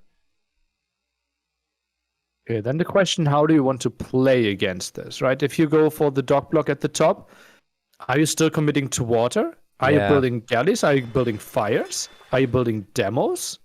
How much are you sending to the bottom? I think if your opponent dock blocks, and I'm full on expecting it at this point, because you get the extra wood from Dravidians, the initial dock is further away from more shorefish for the villagers, so I think it makes sense. That happens, I think the worst thing you can do is overmake or undermake the Navy, which is kind of not an answer, but I think you still could test a little bit with like one fire, but maybe just leave a demo in the choke. Like, you have to expect that they're going to surprise you and still come out with Navy. It can only enter your side through that one choke point, so maybe just wait there with like 2 fires and a demo and hope your opponent makes a mistake. But they can obviously scout. I think we'll see a lot of like scout movement in this top area as well. Yeah. Someone said galleys go around the other way. I think that's just too far of a trip. But I think, you know, maybe not galleys, but 1 or 2 fires going down the other way could be really nice. Yeah. Otherwise, it's too easy to go for shorefish for either player there. Yeah, the shorefish is actually a really big deal. Especially if you look at Andy's side, you could make a mill where you take 2 shorefish and all the ostrich, which is huge. Yeah, I actually think, and I know that it's a specific thing, but I think that shouldn't be the case for one player, but not another. Because if you get pressured there, you could just shift right to the ostrich and be on land. It's like to have that potential for a mill that does so much. Whereas Sitaux's ostrich, he might not even be able to scout. That, to me, feels like a slight disadvantage for Sitaux. Nothing major, but, you know, leading up towards the main event, if there's going to be tweaks, I would say that would be a nice tweak. No, Still a pause for you, I assume? Yeah, and I see the admin typing in the cast information channel. Okay. Whatever that means. Okay, so there might be a bug that we have missed. Or an issue for one of them. Seems like Sitaux is missing 1 gold. Right? Isn't it like 6 tile versus 7 tile? He should have a 3 tile. Yeah. There should be a 3 tile more in the hippo, I guess. Is that No. Is that not? I mean, like his main gold spot is 6 versus 7. Oh, shoot. Oh, yeah. That's weird. Huh. Well, And I see the admin jumping into the lobby with Sitaux again. So Okay. admin is on the case. I think we will have a second pause pretty soon. and then Like 3 minutes, 24 seconds in the future. And then mean- we'll see. you could inform Sitaux here. You could say, hey, Sitaux, just letting you know, you have 1 tile less. Are you good to go? Like, because like, you know, if your start's been really clean, I would like the player to have the option, you know? Yeah. Some players will play it. I've seen players play through a lot less. I remember informing Tato in TTL. Tato, you're missing a 4 tile gold on Ghost Lake with Cumans. And he's like, it's no problem. I think he was against like a really big name as well, like Barles or something. And he's like, it's no problem. And just played on. Yeah, because like, if we were to see a rehear Nilly, it does give players the opportunity, like you resign. You shouldn't look, right? But the way the game's designed is you could quickly look at their opening, and no one wants to allow that possibility. So I think that we're going to have this one played out here. I'm not saying there's been nothing else from the admin, right? Well, admin is in talks with Sitaux. Now, not anymore. Okay, yeah, so they're probably going to play this one out, and Sitaux going to stick to his strat going forward. He knows where the starting gold is from Andy. He's scouted for that. Actually, never scouted Andy's dock Nilly in the north. That's huge, actually. Oh, actually, it was consideration to restart because there's a relic missing. Wow, well So done. this was not even in consideration, apparently, the amount of gold. Oh, and now the admin has heard us talk about the one tile of gold and is like, holy crap, I was looking at the relic. Now we need to let the players know about the gold because they're listening to the cast. Okay. I'm guessing. I'm curious what's happening here. Sorry, we are going to the gold on the back for Andy, so the size doesn't matter that much right now. Yeah. Also, it is a dock block from Andy. So we confirm that much, but it's funny that Sitaux never even scouted the initial dock. Yeah, I guess the relic was supposed to spawn in the middle? The top, maybe? I don't know where it wouldn't be normally surprised spawns. if it was yeah, I thought it might have even been a 4 relic map. Yeah. I don't know. I mean, obviously, we do have a player playing as Lithuanians here, and relics are important, but I really don't think... Like, I didn't see all the games. I would guess that we didn't have a single game in this entire qualifier where we saw more than 2 relics collected for a single player. Yeah. There's just no way. This is not the a relic typical map. thing. So, right now, obviously, we are 3 minutes, 24 seconds in-game time behind them. Live time. Yeah. Like 2 minutes real life time. So, right now in the future, super unfair map, I asked admin, but no re. Okay. All right. Well, Sitaux has then told his opponent, he doesn't even know what he's talking about. So now Andy's probably thinking, whoa, I've got a really good map. So, yeah. Andy has a really bad one. Yeah. Okay. So we're who playing knows? this one out. But like, big deal right now is like the lack of scouting intel for both. It's interesting. Andy does not see that there is a forward barracks and a forward archery range at all. He has no intel on this. He just wants to go Navy to pressure the fish from Sitaux. And then Sitaux doesn't know his opponent has committed to double dock because he doesn't even know his opponent's gone for a single dock yet. So it's completely different approaches in terms of strategies here. Sneaky one. And Timo pressured this area quite nicely, right? Yep. And we said this will be the dream mill spot. But if Sitaux simply gets a fire galley or a galley there, he will get control, and then it doesn't matter that much. It's also a dream tower spot, right? Like Sitaux on the back, he doesn't have the possibility of making a tower that protects the gold and also the wood. But that's how that back area tends to work. And Sitaux's gone lands pressure. One tower kind of defends everything there. The sneaky dock from Sitaux is interesting, though. He can take the food. His opponent might never expect that. Yeah, we'll surprise him way later. And that tower is positioned so nicely. I don't really see how a single skirmisher can ever really find proper damage. Yeah, Sitaux's going to look for damage, having the faster spears and skirms, looking around. Obviously, is getting pressured by 2 docks now.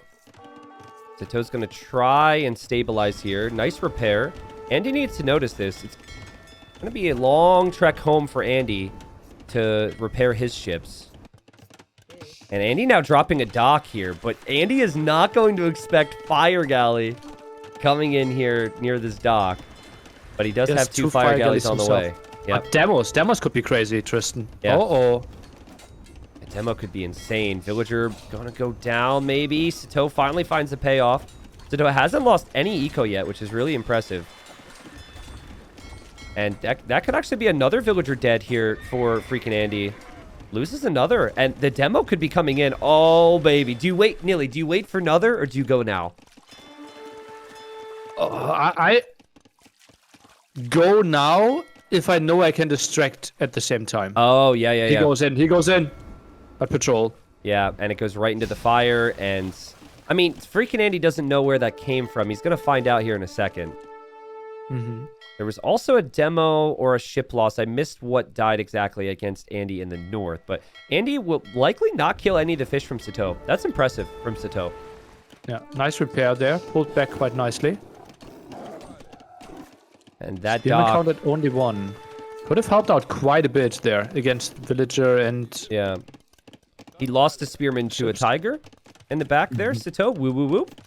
So that hurt. Have not heard that in quite some time. You're saying woo. Well, it's everyone's removed the freaking wolves, man. It's always tigers or lions, you know. So. Okay. You see what Sitau's doing with the choke points? It's really cool. It's like in the north, he thinks if I have a demo on the choke point, I could be okay. In the south, if I have a demo on the choke point, it could be okay. But still, the fire galley numbers are so high, and this might be the pause, like the pause that we saw in Discord. What we knew was gonna come. I'm not sure.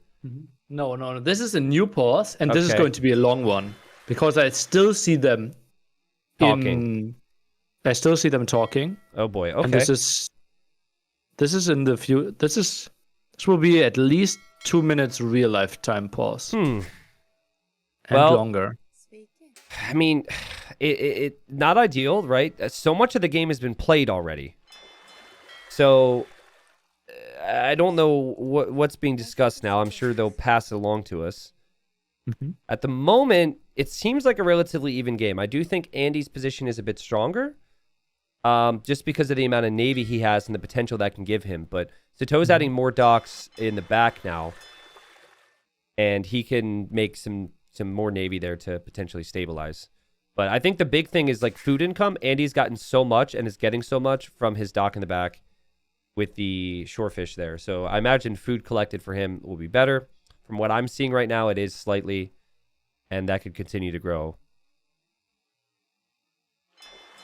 I'm wondering if there's a small chance that Sitaux thinks the top is somewhat bugged, that he can't go through because he didn't scout the dock block and his fire galley movement might be off. Oh. That's a good guess, actually. He's clicking units to go that way. He's probably done it 1,000,000 times now, and it's not working. And he never scouted the initial dock, yeah. I think he should. I mean, you should know that the dock block potential's there, but like I'm addicted to the dock block. I see water and I think, can you block it? I don't know if Sitau's brain works the same way. That's a good point. And then what do you actually do as an admin? You just say not bugged. You can't tell him. It's like obviously depends on what the opponent is presenting, right? Yeah. He says like, "Oh, my ships are behaving weirdly." You kind of have to say like, "Yeah, that's tricky, right?" What do you say? It's the dock block. You can't say. It's you say get good, kid, and then you just leave the call. Yeah. Yeah, because like I'm trying to think. Sitaux, obviously the one tile of gold missing is something. Sitaux says, admin talking sec, not my fault, don't ... me. Okay, ooh, all right. So Andy didn't like the pauses, which is fair. We're back at business. Big demo, that's a ... right there on the fires there from Andy. And Andy's going to lose all 4 of his fires there due to that demo. That was huge. Okay. Got a really good one in there. Also, Villager repairing fire galley on the dock on the left. And Villager helping in some ways, but actually, Villagers could finish off that fire. Way to go, people. Way to go, Villagers. Nice. Also, Spearman there, helping out a bit. Oh, man, that demo, though. Sitaux does see it. And Sitaux, probably a good time to leave with these Villagers. I don't blame him at all. Or keep them split, right? Just one on the left, one on the right. And you're somewhat fine. Yeah. But he will have some clumped up Villagers at home. Scout is looking at it. This could be 3 dead vills quite easily. Even more. Yeah. Depends on how greedy the demo is. What are those villagers doing? We just moved them away.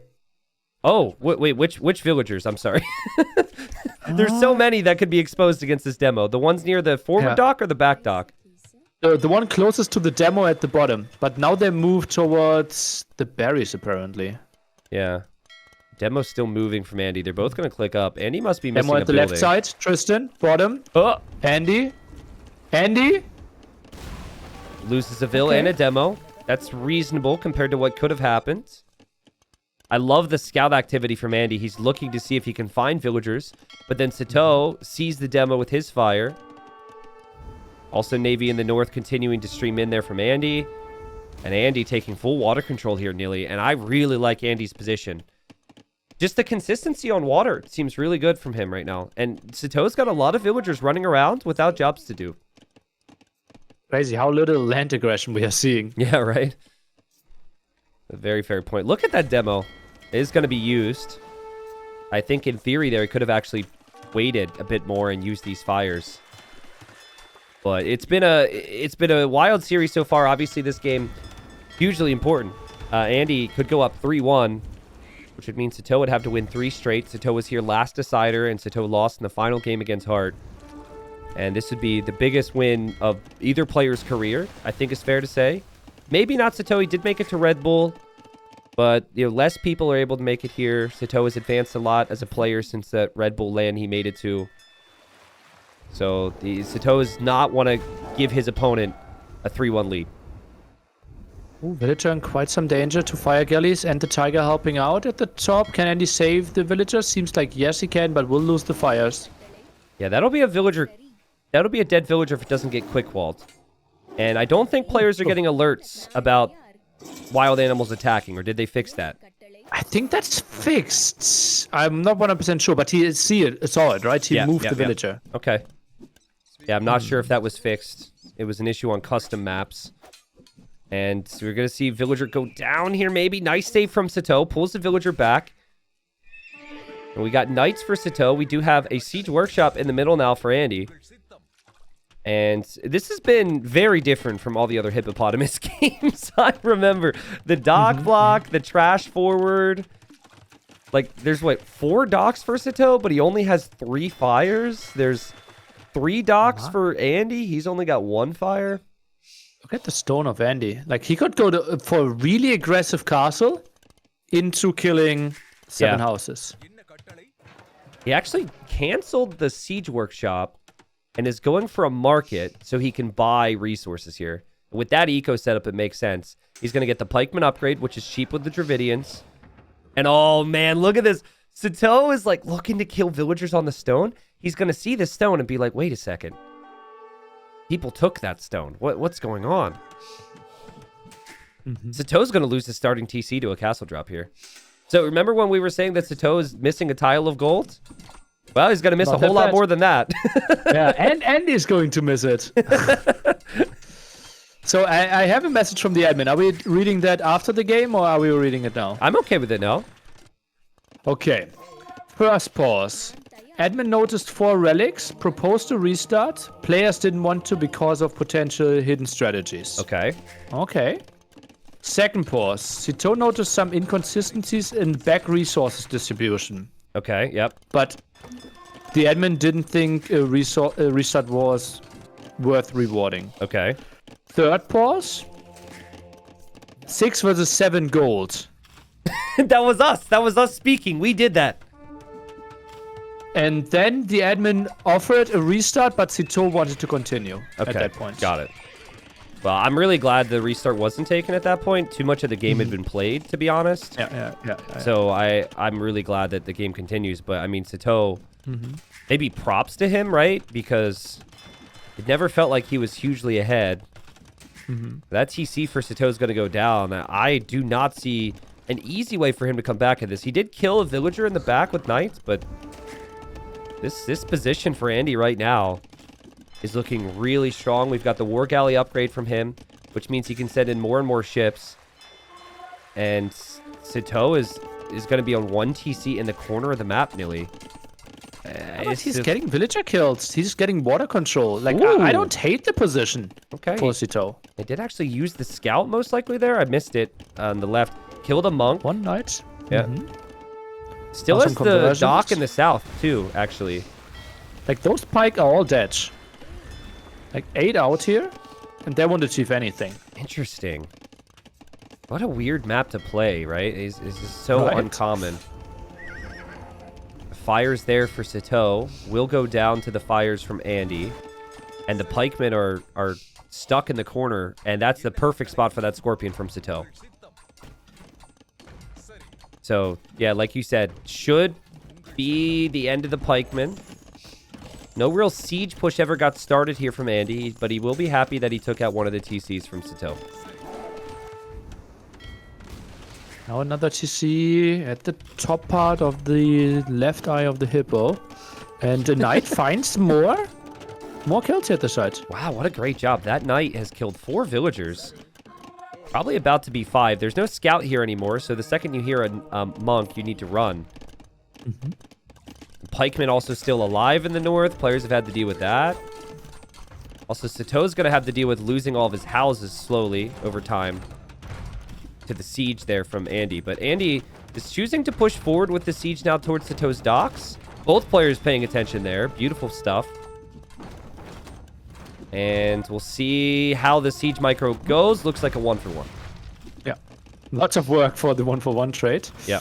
And Pikemen, I said they would die, but actually they got a kill there against the Scorpion. Yeah. Yeah, Scorpions can be really awkward if you're not, like, microing them. Like, if you just patrol them in.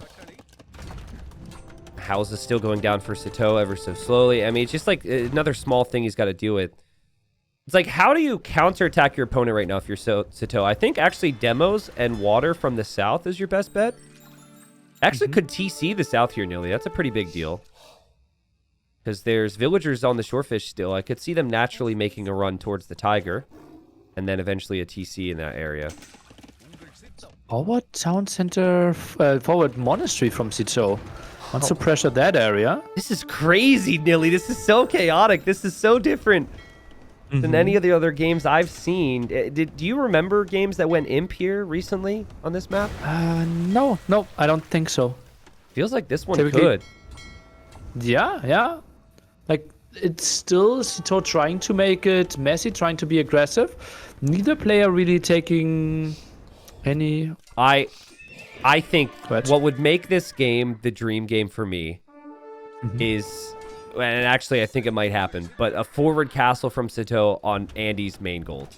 I see villagers in the north now, so I think that Sitaux wants a castle in the corner. But to just like trade main gold would be so sick. And we've got another castle from Andy near the water here of Sitaux. Sadly housed Sitaux, so couldn't really build any ships against that. A demo could have instantly killed that one. And that means no counter cast at the top, jeez. although Andy is heavily on stone. Oh, geez. Oh, geez. Oh, geez. Oh, geez. I'm just worried for Sitaux right now. He's like no army control, right? Oh, he's building a defensive castle now. I guess he has to build a defensive castle with this pressure. Oh, man. That's not pretty. Nope.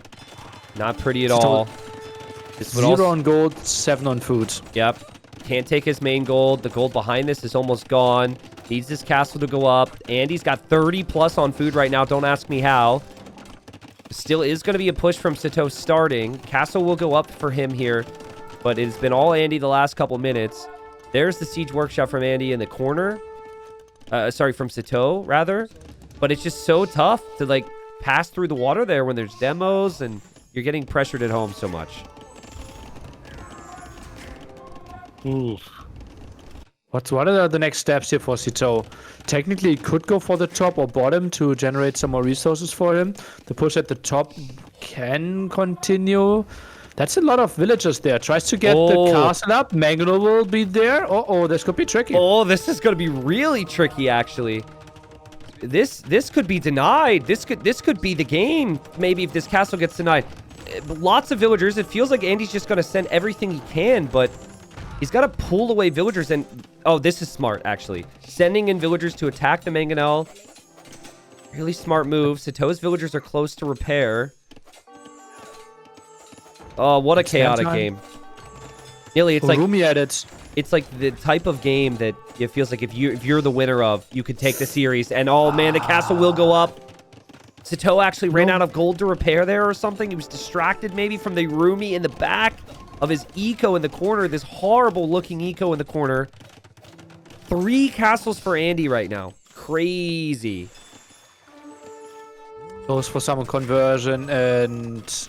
Full disaster here. 1 on gold. Tries to go for more town centers, but just looks so shaky. And now, with that castle, he also has the full water control. Yeah. Yeah, full water control of both areas where players have docked. Sitaux is going to add a dock now and try and do whatever he can here with the villagers that built the siege workshop. But it feels like anywhere you go, your opponent has control now, if you're Sitaux. It's so awkward. How do you even move villagers, right? And this is like, resources are running out in all corners pretty quickly. Yeah. And food, right? Like, villagers are moving around everywhere. They're not collecting resources for Sitaux. For Andy... Demo at the top. A big demo there on the monks. I think it was on the monks, in all honesty. My brain is in a million different areas right now. Sorry for... Tower to defend this, and I think this castle will be denied. Oh, this is disastrous for Sitaux. Yeah, there's too many Yurumis coming out, and Sitaux deletes it, and Sitaux now doesn't have enough... He doesn't have enough gold to buy more stone to make a castle now, because he lost some of the stone there. And the monks will go down to the Yurumi. I think the fire ship will even go down to the Yurumi. And that food eco for FreakinAndy, he's got like 20 plus farms behind this. It could keep getting better and better. Somehow Sitau's Vil count is still really good. Don't tell me, don't ask me how, because I don't know. Got some conversions maybe. What's the conversion count overall now? 16 already to 0. Dang. Okay. I think like if Sitaux is a way back in this, Nilly, a TC in the south is that way back. Oh, yeah, maybe. He has a scout nearby there. There's gold and there's stone there, and there's space, and there's like... That's the only area where he could breathe and relax right now. Look at the gate wall here from Sitaux against the Yurumis. What in the world is that? That was sick. A crazy save. But like Andy's just adding so many farms in the corner now. So many farms around that starting TC. Still is the forward 2 castles. Still has access to the main gold from Sitaux. It's like the first castle that Andy built. That is the castle that usually brings people a lot of success on this map. Just denying the middle of the map, their main gold. It's so hard to come back from that. And Sitau's been trying, but I'm seeing the resources climbing and climbing for Andy. Surely Imp is going to come in for him soon.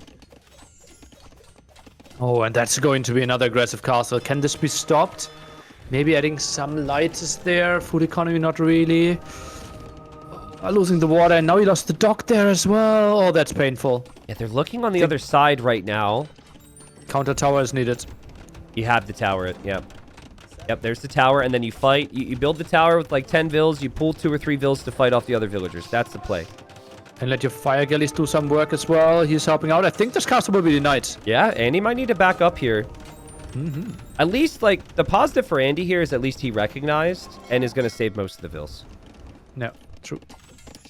And he's just going to bring more villagers through the middle here. Like, Imp is a big problem for Sitaux. I do not know how Sitaux stops the opponent from winning this game in the Imperial Age. Like, Trebuchets will take out his castle and take out his TCs. He's just going to be under so much pressure. How can he... Is there a world how he can get to Imp himself? Not with 20 on food and basically nothing in the bank. A demo for Sitaux would be so nice here, but he doesn't have docks. He's got a dock in the south, right? But the Yurumis are going to be enough to defend from that fire. We have a tower again here from Sitaux. More stone gates, more trapping here, but... Again, a risky castle for Andy, maybe. Feels like Andy might get this castle denied. Sitaux still with a chance here. Yurumis will find some villager kills, though. Sitau's got so little gold access right now. He does have the gold right near where this castle was just denied. He has to make sure that castle never goes up. I would actually wall that up with a gate and palisades right now with that one vill. You've got to make sure that foundation is blocked. 2 villagers arriving. It's only at 52%, so would need quite some work, but he has villagers around at the wood line there, so not completely unreasonable to send another 11 vills there. Sitaux is just completely up against it right now, but he still like somehow had a siege push on the left. Still has monks there, still has a dock there. Still has remains in this. The population is ahead for Sitaux by 20. It's an incredible fight from him here. And Andy's lost a lot of units. A lot of Yurumis have died, lots of pikes have gone down. But will the Trebs be taken out? You know, like what happens if everything starts to be Trebs down here? Oh, maybe in a wild world you can kill some of the traps with the demos, but I don't even see him having enough docks for that. Yeah. Oh, wow. And he He tries still- to finish this in Castle Edge. this is wild, adds though. 3 stables. Sitaux could convert. Sitaux could convert the fires, or the demo could kill all the monks. Ooh, that hurts. All the monks go down. Sitaux did not want that. And the GG's GG. called. Wow. FreakinAndy goes up 3-1 here. And it was just like the initial strategy was so wild. The dock block possibly confusing for Sitaux. Sitaux tried to go for the forward. But the forward never really accomplished much. Andy was able to make that one tower. And that one tower protected the gold and the wood. And I think that is maybe what prompted the pause there, Nilly. Because Sitaux then looked at his base and was like, I can't build a tower to protect my gold and the wood. And, you know, the rest of the game plays out. Andy played that one perfectly. It was very scrappy there.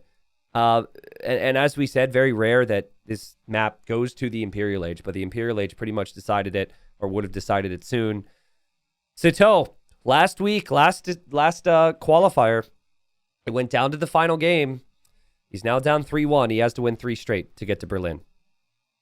Oh, baby. What a big, big task ahead of him. And it felt like he had a prepared strategy, wanted to go for the sneaky attack. But like this is not the first time we have seen the map spawn like this, right? Yeah, you true. can have Yeah. really compact resources. So Yep, I yep. think Sitaux was counting on a very fortunate map generation against Andy. Yeah. No, I agree. The tower that Andy built, you can't get that all the time where it protects your golden wood. And so I think what you have to do as a player is you have to say, did I get a little fortunate with the map RNG? Oh, I did? Okay, now I can take advantage of it. But you have to scout it. You have to make informed decisions here, right? I'm sure Andy would have not built the tower, would have played a bit differently if, you know, the potential wasn't there. And, you know, I think for Sitaux, like, where was his scouting, right? You know, was going forward with spears and skirms the play when someone can so easily protect with one tower? It's really tricky. This is a hard one to break down, but you just can't.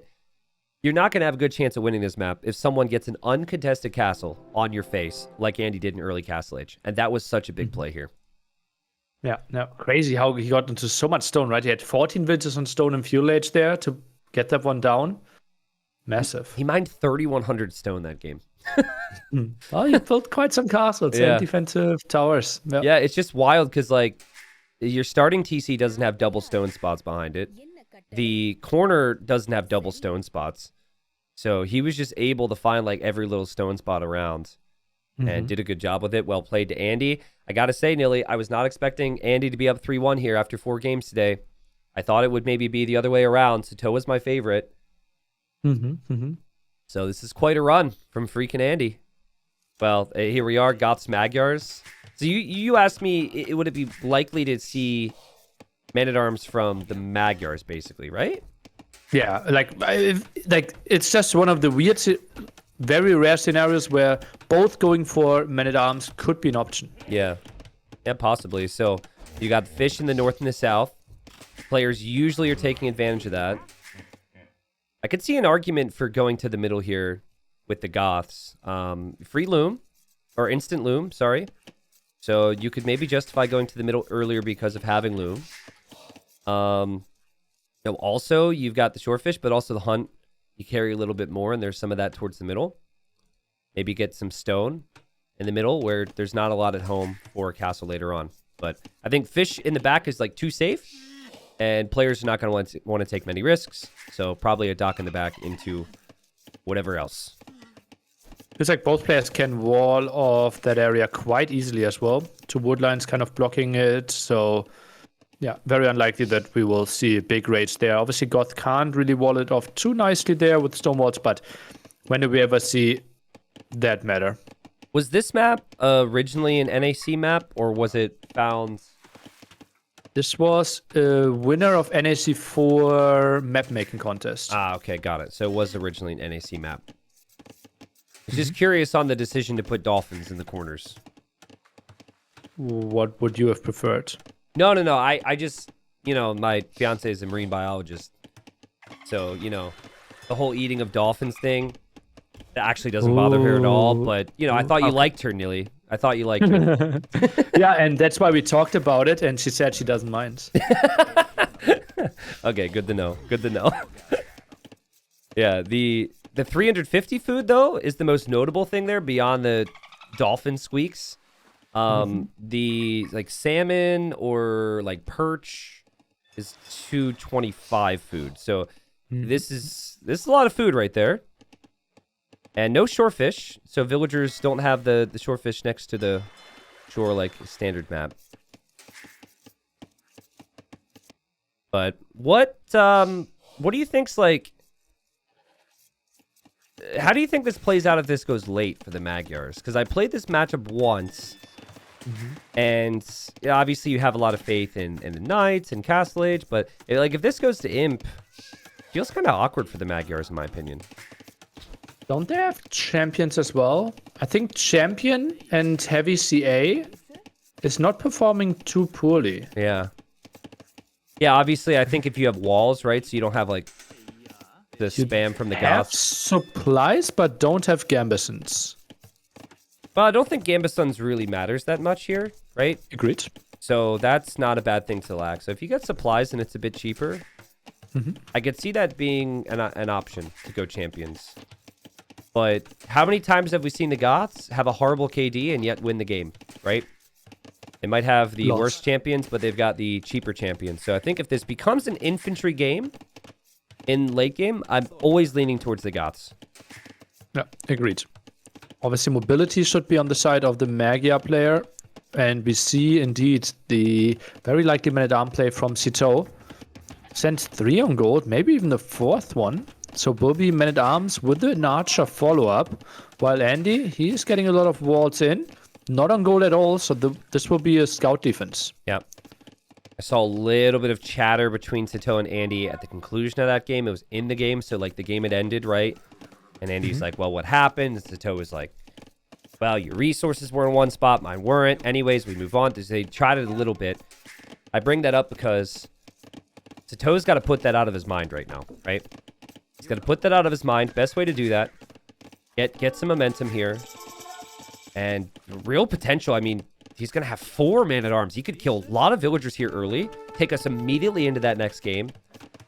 And he might feel like this is very doable for him then. I love the walls in the back. That is such a smart play from Sitaux. Because how frequently have we seen, like, scouts or man-at-arms kill the fish back there? So, really unique play from Sitaux. Oh, instant arch range. There will be crazy archer follow-up. Scout runs through the town center of Sitaux. The scouting's not great from Andy. Like, he's just now seeing the barracks. His starting scout could go down underneath the TC as well. 12 HP. Oh, he has no clue. It's 4 man-at-arms here, nearly. He's got no clue. Yeah. Sees the mining camp now, but this could be so many things. Yeah, I think this is such weird scouting. Yeah, I think you always have to expect it, right? We talked about it before we were even in the game. We just said, will the Magyars go for man-at-arms? But maybe right now, you know, he's getting lured into thinking he's fine. Look, he's going for a range. He's trying to rush up the walls on the left. He's not expecting these men-at-arms to already be through. Ooh. What does Sitaux see? Sees the wood line. Men-at-arms now spotted. Yeah, so that scout now needs to block a house. Ideally, it does not happen. Nice job from Andy. Okay. How many spearmen do we see? Okay, 2 spearmen, 1 archer, starting their journey from home now. Also, do you prep a demo in your pond right now? Probably not. But, I mean, for as much potential as there maybe was here for Sitaux, a beautiful job from Andy. He scalded it, but he probably expected that could have happened. So he was looking around for it at least. Scalded it, hasn't lost anything. Men-at-arms are looking very slow now. Uh-oh, I spoke too soon. Andy, don't forget about these 2 villagers here.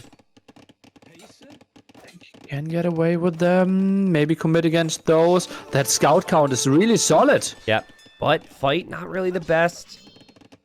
He maybe wants to be a little bit more patient with 2 of the scouts weak, but he should clear this. See, Sitaux, if he could bring that spearman and the archer through, would have the better army. Yeah. He tries to break this. Now, if he breaks this, it will be really tough for Andy to engage. Yeah, and so Andy's spearman just got to fight now. idle, though. You just got to fight it right now. And, oh man, maybe moments ago was the opportunity to take that fight if you're freaking Andy. But Sitaux breaks through very quickly. And that was a much stronger army than he had moments ago. Great pressure from Sitaux. We should say behind this, up to 6, now 7 fishing ships. So I think we will see some fish traps eventually from him. Crazy army here already. And yeah, it's just such an easier game for Sitaux to play now. He is around with the aggression, and Andy, he has to be scared of losing all his water. Adds a 6th fishing ship. That's quite ballsy. Yeah. Yep, 6 fishing ship, almost Now finished demo. with the dolphins. Now the demo. Yeah, I mean, this has got to be looking like you're going to lose your army if you're Sitaux. Obviously, you're trying to buy time. If you catch a glimpse of the fishing ships, though, you might feel like at least that's eco damage. Because you haven't found the eco damage elsewhere, but he's veering away from that. Maybe canceling the demo would make sense for Andy right now.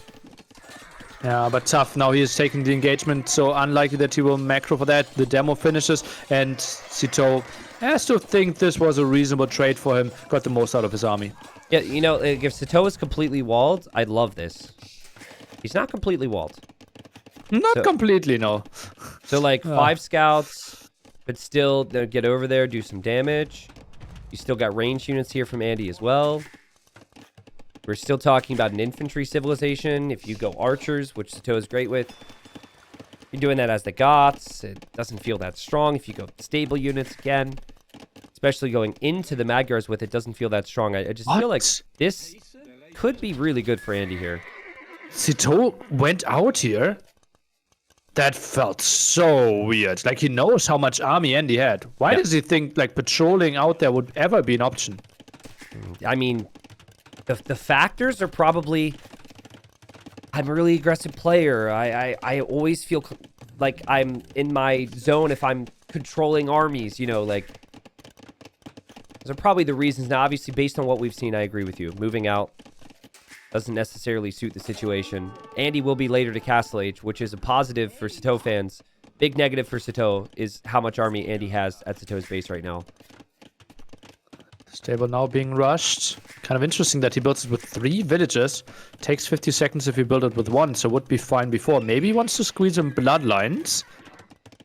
I think he might even be thinking about the need for a scout here, right? 1 scout could help out to push away the skirms. Makes a scout now. Eco's rather awkward for Sitaux. Behind this, Andy's looking pretty smooth. Like, I think it's been interesting how Andy always plays... I don't know if it's fair to say he plays safer, but he seems more of a defensive player than Sitaux, that's for sure. Oh, yeah, agreed. Scout out, bloodlines now in, and he can't really build a knight. So the clear up will be tricky. And is this maybe the spot where Sitaux builds, like, a knight into 3 TCs? Yeah. It's such a long journey to get over to the opponent's base. Yeah, the Bloodlines choice is delaying the knight, like you said. And so this is still a much better army here for FreakinAndy. No. Oh, disaster. Loses everything. No fletching for either player, so obviously this is going to be just completely fine here for Andy. He didn't even need to invest more to kill this. And so a big question is, like, what are you going to do with the Goths? And we're going to have our answers here because it's just going to be a knight, a scout, and a dream here for Sitaux, and a dream that might be disappearing before our eyes right now. Okay, so it will be just 2 knights most likely, and then 3 TC play. Follow-up typically is Siege Workshop Monastery. What is Andy thinking about? Now looking back at his base, expected triple archery range, actually. Yeah, I looked, and I was expecting to at least see a second. I wonder if he doesn't feel the need to go for cav archers, or the want to go to cav archers, because he's up against a civ that can make Huskarls here, but I'm surprised. I thought Andy, like, the reason I was speaking so negatively about the Sitaux situation is I thought we see double range cav archers, and then the knights, the scout, basically have no defense for that. But Sitaux, he's building dock number 2. Look at the beautiful fish traps in the north. He might make more. And he's got the eco lead here. And like we said, if it goes late game, if it gets past that point of, like, the faster massing cav archers in Castle Age, the extra attack upgrades Magyars have for their knights and whatnot, I think we both really like the Goths. Yeah. Also, Sitaux, like, he could easily get to a 4th town center even. Yeah. Look at that. He is now going on to stone. Yeah. I think he knows that this will be a full boom game. It's very interesting, though. Not even a blacksmith here for Andy. So he really was never thinking, unless I missed it, he was never thinking about aggression here, which, like, nearly, we've been doing this a long time. We both have been asked hundreds of times from, you know, a beginning player, how do you stop the Goths? Right? And a big answer is, well, Goths don't have much of an eco bonus. You have to be aggressive against the Goths. And if you could stop them before they get their castle, before they get their, you know, big spam going, that's going to put you in a good spot. And that's also not something beginning players like to hear because they don't like to fight in Feudal Age and Castle Age, but that's the truth. And so I feel like Andy must have a lot of faith in his Magyar late game if he chooses to just be sitting at home right now. And I think we have seen that a bit against Gujaras, right? Didn't we see that in Graveyards yesterday, where he played Magyars as well? And it felt like, wow, well, no, against Hindustani. Yeah, could be a tricky army composition in late game. And he just went mass heavy CA with Recurve Bow and was looking really good. Yeah, and he did just kill 2 villagers with 2 knights. He also was just walking over freely on the left side with a monk to get a relic, and Sitaux walked right past that monk. So Sitaux missed out on that. Still being active with that scout on the right side. Resources collected right now. It is all in favor of Sitaux, and Sitaux is leading in every single category of those resources. So it seems to me like right now he's expecting a bit more pressure, and that stone is not maybe for TC4, but for a castle. And the castle kind of unlocks all the strengths of the Goths. And the beautiful thing about Goths and their castles is you don't really even need the castle past the unique techs, right? You get the 2 unique techs. One's the faster producing infantry. One allows you to create Huskarls from your barracks. And it's like, I mean, geez, you don't even need Trebs with the Goths. They do also have access to bombard cannons. So you could lose all your castles, still have just as much power, which is really rare for a lot of civs. I think there's not a lot of action happening over the next minute, so I will take a minute and do some sellout. We'll include your stream and we'll advertise that we are actually having a raffle end today. So if you want to join the NAC apartment and be there together with G90s, with all the players, enjoy whatever beverage you choose together with the whole crew, a raffle will happen later tonight after the 3rd set. So in, I would say, roughly 4 hours. For $200, you can join the raffle and we will draw people that will join the apartment. If that's something for you, !NAC5 support will help you out. Yeah, my mods can link it here. How many people win the raffle? If we have 50 or below people buying tickets, 1 ticket. If we have 51 or more, it's 2 tickets. And if it's 101 or more, then it's 3 tickets. Okay, so it's scaled. Got it. Yeah, exactly. Yeah, cool. And right now we have like 15 tickets. So right now it's like really good value. Okay. All right, cool. Yeah, go for it, people. Did not know about that. Glad you brought it up.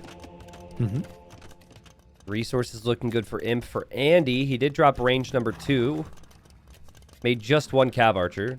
So I don't know if that's a full commitment to CA, but yeah, like Recurve Bow does a lot of damage. So you could be thinking like Recurve Bow Cav Archers in combination with champions, like you said, or maybe light Cav. I don't know. I like the Vils to the right from Andy, though. Very early here. He wants to lock down that gold area on the right. And he did get 2 relics, even with a 3rd on the way home. So Sitaux has been very much focused on the defense and the boom. And even his castle, like a very defensive castle at home right now. By the way, it wasn't the 4th town center. Obviously not really needed if you go for 30 fishing ships with fish traps. What a thing of beauty. And that honestly is a big reason why this castle is being placed here. You cannot lose actually that. true. Yeah. I thought about it, like, why the castle that defensively? But this is 30 unprotected workers. Yep. And it's like, in a messy game, it's a complete nightmare to have to re-add those. So, so food eco should be set for him, and you don't need that much food eco to spam with the Goths. We now have Anarchy now, and Barracks being dropped. So it's going to be Pike, Huskarl, potentially. But, I mean, Andy's going to be an Imp well ahead. The question then is Andy actually going to benefit from him? Andy still doesn't have blacksmith upgrades. He's just now getting fletching. So I feel like Andy's going to be couple upgrades behind on really being able to do a ton of damage. But maybe he doesn't care about that. He's going to have the relics. He has gold locks down. Like, he might be able to get to a crazy type of army here, even against the Goths.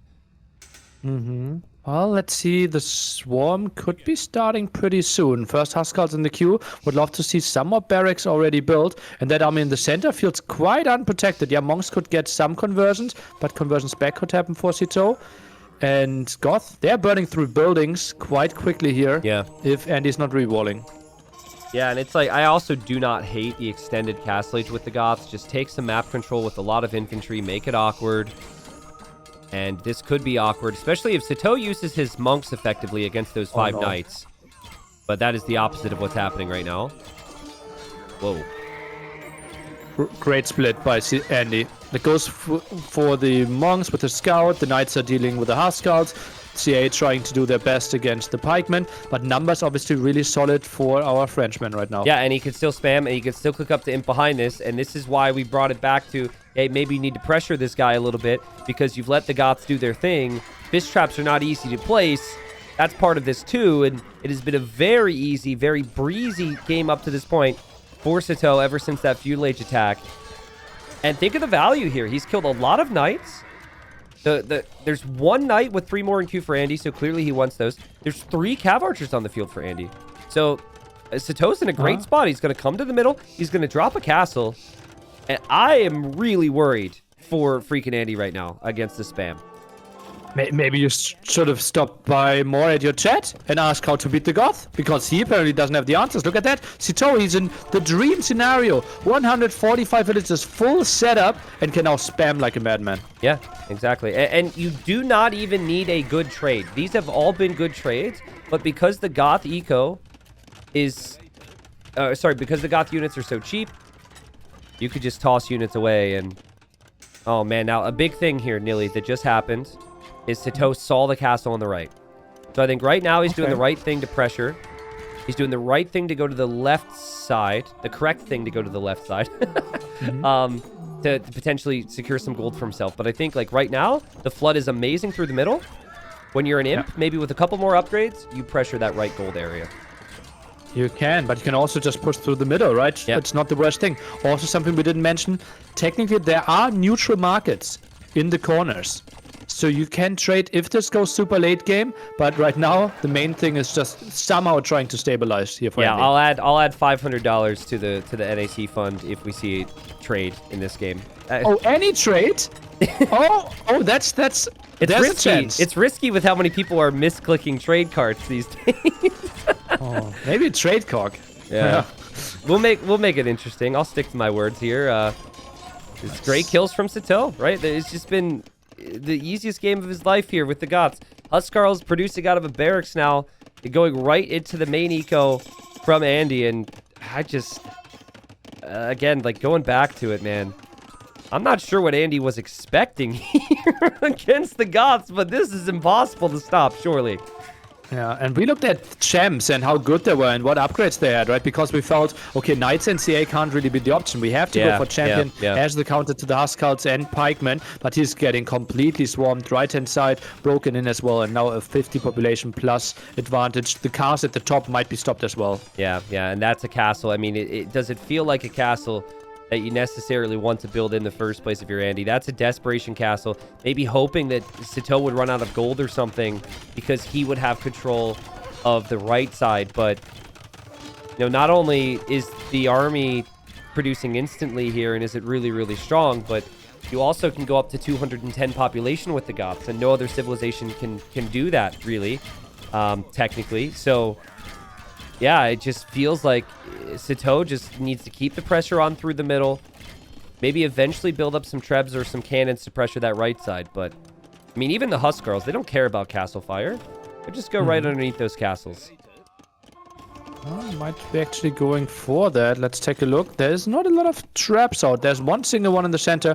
I don't think that the raid at the right-hand side actually makes so much sense. And now he even goes for perfusion. Production will be crazy. Yeah, this is before perfusion. This is before that upgrade. Do you think perfusion should be nerfed slightly, Nilly? No. No? I think it's part of the identity. It is crazy, but if a god gets super fusion, they deserve it. They deserve it. I like it. Okay. I know some people have been saying that they would like to see that because Gots finally got an eco bonus, right? Whereas before they had no eco bonuses. But how They frequently... struggled for 22 years. Just give them something. Yeah, these new civs don't struggle at all. They just dominating from the get-go. Gots haven't been good in a long time. But no, I mean, listen, I think the fact that everything that Andy has made here is on a horse, is part of the problem here. Never even considered the champion line. That is just so tricky. Castle might even go down 500 HP there at the right-hand side. Now sends in more stuff, but Andy can't weather the storm. Sitaux, not done yet. Yeah, not done yet. He played really good, right? Like, the early attack was good. It kind of looked like Andy was going to clear up the feudal age attack right away. But then Andy hesitated a little bit, something he might regret, because then the fight he eventually took was like 4 minutes later, remember? And that's actually a really big point that maybe we didn't stress as much. Like, I think if Andy's scout, skirmisher, archer army was over at Sitaux's base 3 minutes earlier, Sitaux maybe isn't on the way to Castle Age as fast. Maybe he isn't able to get the Castle Age time that he had, and then also the boom. Now, also, we did mention this quite a bit. I think you have to pressure the Goths a little bit more. But Andy maybe trusted this late game a little bit too much. Maybe felt like the relics and the gold control was enough. It wasn't. And we head to a game 6, and I'll see what Andy's got as far as home maps are concerned. But at least he's got the Goths out of the way. At least he doesn't have to deal with that anymore. Yeah. I'm not sure if that's like his biggest concern. Oh, I dodged a bullet. Now I don't have to play in Scott anymore. So here we are, folks. Game 6, and in case you haven't been paying attention to what Nilly and I have been saying or the draft, we really feel like FreakinAndy, for this map and the potential Game 7 map, has really solid civilizations. And here for Arena, a map that he is more comfortable on, he's got the Turks. And Turks have been dominant on Arena for a long, long time. Lots of options to play with. We've got Sitaux playing as the Slavs on the other side. And the big thing about the Slavs here will be their economy. They've got great infantry, great cav, great siege. And I think with their economy, they could be quite strong. And what you would want here probably, Nilly, is space between the bases if you are playing as the Slavs. And they kind of do have some open grass between them. Yeah, on this Arena version, I think you're never ever struggling with space in the back. Yeah. That's why poles, I think, are really solid. And I think in the past, 2 years, Arena versions in general, aren't as tight as they used to be. Just taking away more wood in the back made give you more options for the boom. Therefore, Slavs are quite nice with that. Also could boom a bit further back, but then they would give up their main stone and one of their golds. Yeah, that's true. Yeah, whereas here it's like you're always going to have something. I mean, if you were to get pressured, life would be a little bit awkward if you're Andy, but there's no natural way for the Slavs to pressure, in my opinion. So I don't really expect that. Has to be. Is there a world where we see Slav monk rush? Monks are solid with Slavs, right? Yes, but going monks on a map where players are very frequently going for light cav against the Turks that have the free light cav upgrade, I think would feel a little awkward. No, very awkward. Interesting shape of the main gold here for Sitaux. It's a cross. We don't see that too often, right? Yeah, that's the first time I've seen that in a very long time. So maybe that's the Age of Empires gods blessing him right now. Giving him some energy.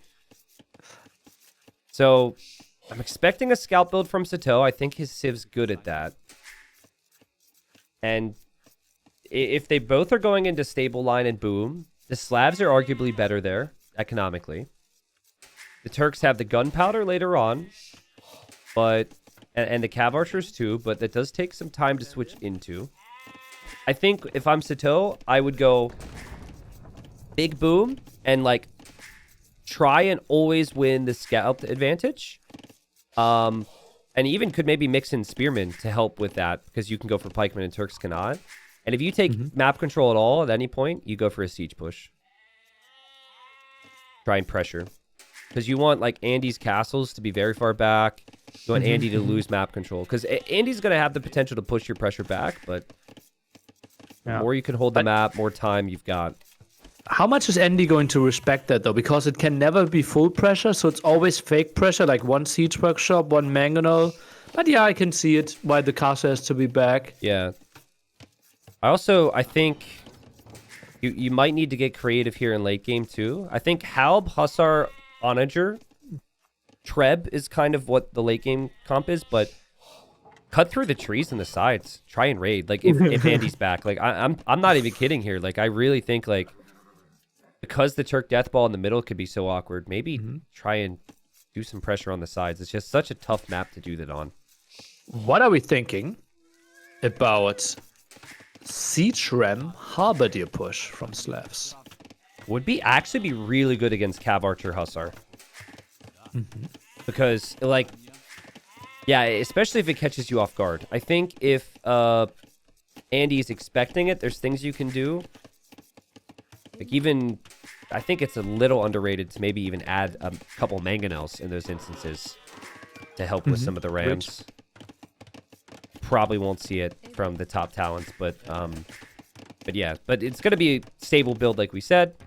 Let's talk about how big this is for Andy right now. 4 months ago, I would say the majority of people watching this series right now didn't really have Andy on their radar as far as the pro scene's concerned, right? And he went into Titans League. The first series was when he got that win against Hera. And he ended up getting second in the group, ended up getting top 8, losing to Viper, right? And has been really active and really on the grind ever since. He's one win away from being top 10 in the world and flying to Berlin for NAC 5, nearly. Like that, this is huge. Yeah. 1 year ago, we had a $100,000 LAN at a DreamHack in Germany. And there was a $5,000 side event that he actually played in. He won it. And he's just stopped by to get autographs and pictures with the players from the main event. 1 year ago, he was like the fan. Yeah. And now he has his own fandies. Yeah. I mean, he's been good for a while, right? But to be this level's crazy. The amount of names that we know will not be there in Berlin's wild. MBL, Veleza, Sebastian, Barles, Dogao, Miguel. Like, you go down the list of these pros that have been around such a long time. Interesting build, by the way, from Andy. Sold some wood there. Yeah, that brought me pain. Did he forget? I think he might have forgotten. Very weird build. Like, Winchester. don't Turks have like faster? Yeah, okay, go on for the list. Yeah, no, you're right. Sorry.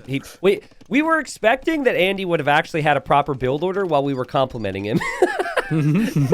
But yeah, I mean, I spoke to him at TTL. Like, after TTL, he's like, I think I gotta go like get a job and whatnot, and I don't know how much more I can commit to the game, blah blah blah.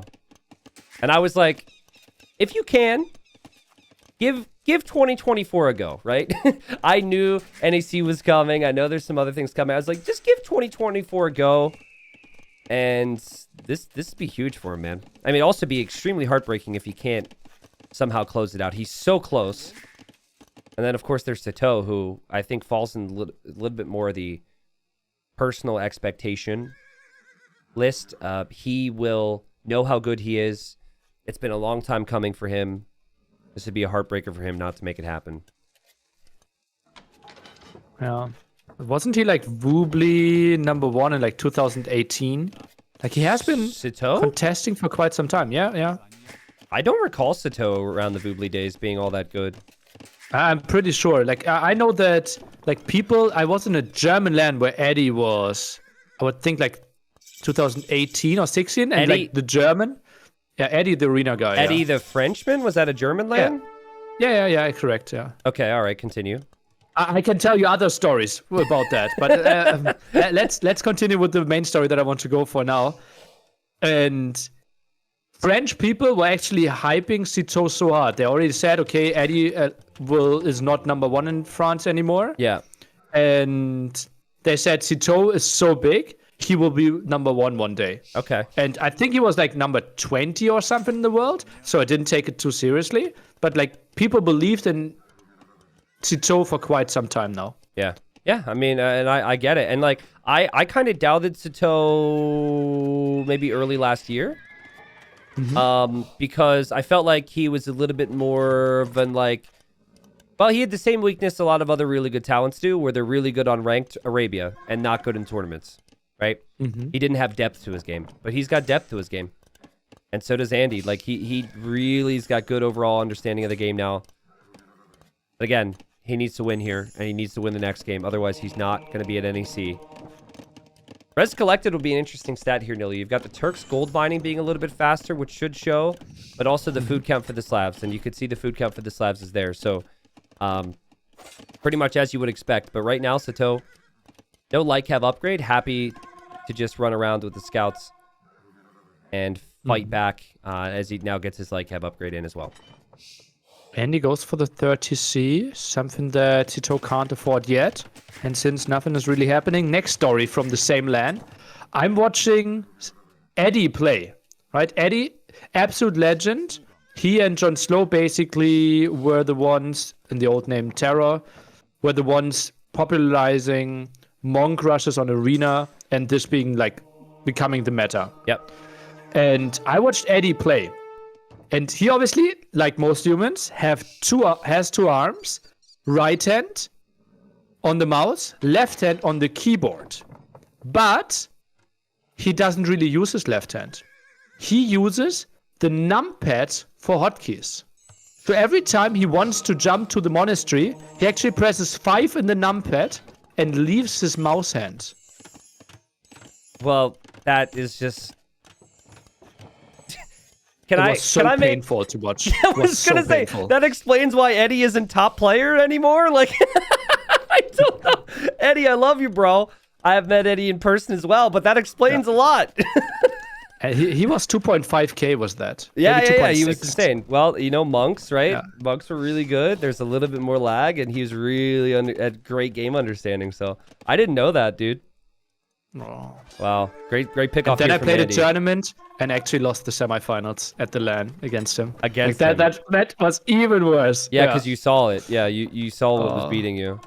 Oh god. It reminds me of the story from way back with the old Tim and Viper rivalry back at like 2012, 2013, where Viper lost to Tim, and then saw Tim's stream, and he saw that Tim didn't have a hotkey for a mill.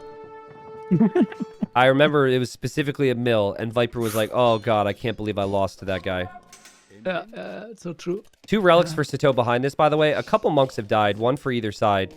Sitau's going to kill another monk now, and Nice. good work from him. We actually had a camel edition, which I was thinking could be a possibility here for Andy. But Andy's got a really nice Vil lead too. He's got 58 Vils against 45 right now.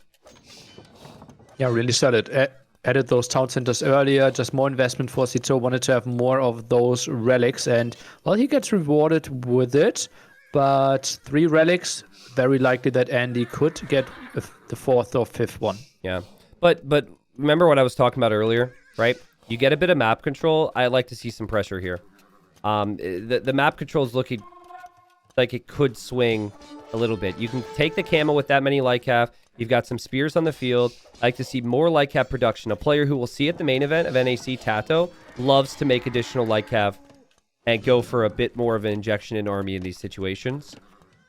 It really puts your opponent under pressure. I think, like, optimally, because there's stonewalls, you maybe shouldn't produce more army, but it's hard to play optimal when you're under pressure, right? So I think it just puts the opponent in an awkward spot.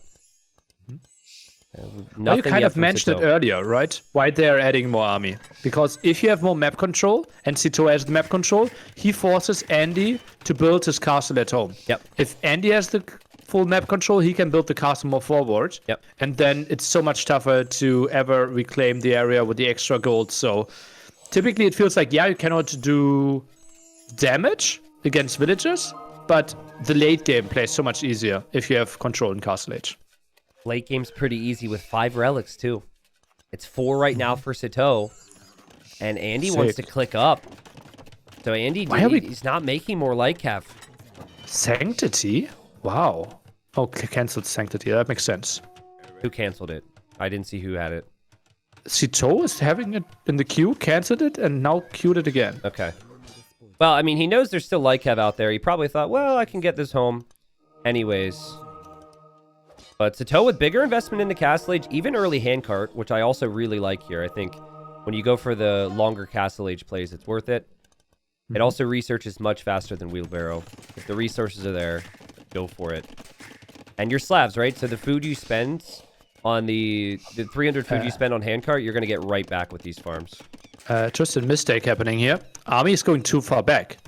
Like Sitaux, he needs to control this area. Those light caps should be patrolling. Those should be out on the map.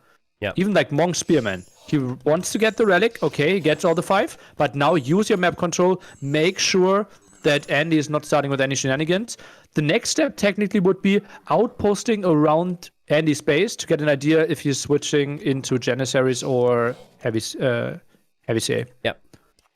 And I know it feels weird, but and maybe it's too late now, but I still feel like a Siege Workshop is natural, just to like apply pressure, but it's probably like a minute or two too late. Hussar upgrade will come in for free for Andy, so his light cav will become pretty strong. No bloodlines or anything, or upgrades. And Sitaux's just kind of sitting in front of both gates. I agree. With this economy, get some outposts out around the map, just so there's no surprises. Why are we moving back, Sitaux? Like, what, those light cav? Is he that scared of the Hussars? He's scared of losing his monks, I think. I don't know. I can see why he's going inside with the monks. But the light cav should just be out there. Yeah. And I think it wouldn't even hurt to continue building light cav now that he's up to him. I think he will. He's made more stables, so that would make sense. He's also making spears. We could see pikemen upgrade and additional barracks. I think this will be hand cannons and not cav archers for Andy. Yeah, full gunpowder here instead of going for the cav archers. I like the play because I think it hits faster. And you are kind of on a clock if your opponent has 5 relics. Getting heavy cav archer, getting all the blacksmith upgrades in attack and defense, getting the castle up for Sipahi. That all takes time, but with free chemistry, instant chemistry, hand cannons, bombard cannons on the way, you can get a nice little death ball here. Siege Workshop quite aggressively here for Andy. Monks out there. Not a lot of upgrades. And Andy ready to wall in his villagers. Hussars, hand cannoneers added over heavy CA. Now the first bombard cannon. Monks pressuring this one. And Sitaux, yeah, he had the map control, but now getting pushed back. Yeah, and this is what Andy wanted with the faster imp. But you do still have Castle Age units here that could maybe take some decent engagements if you're Sitaux. The army production's paying off for him. The pikes will get some decent hits. Ultimately, though, I do think Andy will clear this up, and he knows it, because he's making another Siege Workshop. And Sitaux is now thinking through all of his options. He's going to get block printing. But reminder, guys, that Andy is leading 3-2. There will not be a Game 7 if Andy can complete this push. That is a lot of gunpowder. We said it on the draft. That it felt very natural for Andy in terms of his civs. And he pretty much just, like, gave up on the relic contest, which is something you can do if you think your civ is so much stronger in this timing. That's a beautiful castle from Andy, who will soon shoot down these walls. That castle will give him the ability to make trebs, maybe some unique techs, but more importantly, I think just protection over everything here. Outposts are missing. Andy should have an outpost next to each gate. And then he would have seen the light cav that are now coming in together with those cavaliers. Open the gates. Those are nice conversions against the hand cannoneers. Yeah, nice conversions. Cavalier now surrounding. Castle might be denied for Sitaux. Are you kidding me? Bombard cannons are not cheap. Chemistry's free, but this doesn't mean the cannons are discounted too. And the castle is denied. Sitaux, who has 5 relics, has a window here to clear all of this up. Crazy moment here. Converted pikemen actually helping out. Hand cannoneers have to disengage. The cavalier numbers are pretty solid. 15, but more are swarming in. Yeah, and more villagers will probably come finish this too. Now, camel is a great option for the Turks. They still have that, but that obviously takes resources and that takes time. I think hand cannons are still the key for now. Big engagement against here for Sitaux. I think you just take the bombard cannons And you're feeling pretty good about things right now. And he's going to get them all. Can't you just take out the hand cannoneers and kill the bombard cannons afterwards? Yeah, either one. Yeah, either or. He's got a Treb now on the castle, which will probably go up. And wow, what a moment here. But the castle's up now. So the monks for Sitaux have to be very careful. And there's no real bonuses for the Slavs for Cavalier, right? There's nothing to get excited about except for the fact that your farms are insane. So eventually, you're just fighting with generic Cavalier. It doesn't feel so strong. And it is only 4 on gold for either player right now. What is happening? Wow. Where are our gold villagers? Yeah, seriously. Messy games, both players transferring to golds. 120 pop versus 130. Turk gunpowder does have more HP compared to standard gunpowder, which is another bonus I didn't talk about. Nice conversions there from Sitaux. That is a really good engagement for Sitaux. Oh, great. Ooh. Only 2 camels without upgrades. Barely any gold income, and Andy continues to play hand cannoneer. I think Andy's in big trouble. Because if you don't have gunpowder, Millie, and you're just full camel, Slavs go halb against that all day. That's not a problem for the Slavs. Pikeman Tech's already in for Sitaux. Sitau's got 5 relics. He's got great map control. He's starting to build the outposts on the sides. So if Andy ever expands, it's possible for Sitaux to clamp down on that and raid that. We've got, it feels like an entire economy, an entire village repairing this castle right now for Andy. But he has no way to stop the trebuchets from firing, right? So he's just sinking more stone into that to buy himself time. And no more barracks being added. He knows, okay, likely that Andy is going full camel now. But actually, that's not even happening. No camels in the queue. Why? I think just stress of the moment, Nilly. Maybe he realizes it takes so much time, right? Heavy camel takes so long, and he's not going to have the time for that. Sitaux surrounding the hussars and the hand cannons yet again. And a bombard cannon even pops out for the taking here, too. This castle's going to eventually go down for FreakinAndy. There's a lot of kills, though. Unless the bombard cannon snipes the trebs. Conversion started in there. Ground attack against the monks. Does a nice job. Is pushing those back. Bombard cannon still lives. Yeah, bombard cannon's still there. Cavalier all going down. More units being created from Sitaux. You could feel the nerves right now, Nilly. Like, the micro and, like, some of the unit control has been a little bit below their best because of the craziness of the moment.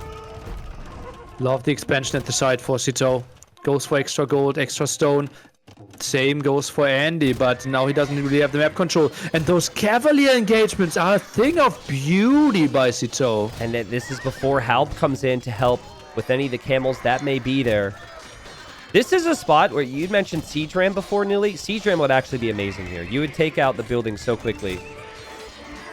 But, yes, 3 traps, man, though. the GG's called instead. Freaking knows I don't have relics. I'll lose everything, and we will go to the 7th game. I did not expect Sitaux to have a chance once Andy started coming forward. But maybe, just maybe, Andy was a little too confident and moved out before he had the critical mass.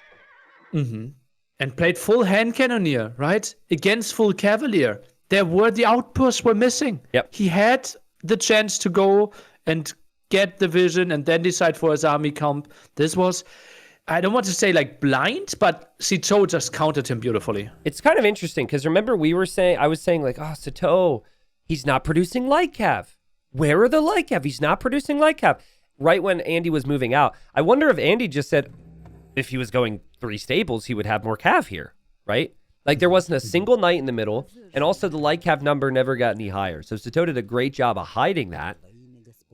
And wins with the Slavs. And I mean, we're going to have a similar conversation in the next one in Game 7, where we still wonder, you know, how's the civilization for Sitaux? But the next map, I think, is a lot more complex in terms of skill elements, right? Because it has water and also kings. So, which might make things complicated. So, wow, what a moment. And Sitaux, 6K more res collected that game. Slav economy and the relics, everything really paid off for him there. And here it is, Game 7. And just to repeat myself, last qualifier, Sitaux, last weekend, Game 7, this map, he lost. And he comes in here as the Mayans. He's in the blue, of course. We've got Andy has gone for the Bengalis. Economically, Nilly, I just love the Bengalis here. You get the +2 villagers from each TC when you arrive to the next stage. On a map where there's lots of water, your ships regenerate over time. Those 2 bonuses just feel so good. But Mayans have done a lot in Age of Empires 2 history. They've got eagles, they've got archers. Maybe you said the skirmishers. We'll see what happens here. King out there. A pretty one. A really pretty one for Mayans here. Tries to get some good idea where people are docking. It doesn't look like super fast uptimes here from either player. We have seen 14 villager uptimes. Now we see Andy with 4 more villagers in the queue. Not unlikely that this will be a fast castle play out of him. Yep. This is a regicide game. So if you lose your king, you are dead. And so, you know, you might question the player's scouting with the king right now. In Dark Age, though, the king is faster than a scout. So this is actually the right play. And then you should click your king home and make sure your king gets home. And the kings are just saying hi to each other, just passing, how you doing? Nice umbrella, nice hat. And then they just move along here. Here's a question. How would Ratha perform here for the Bengalis? Were they changed? I don't. I read in the chat. How are the new Ratha? I didn't know that. I didn't know they were changed.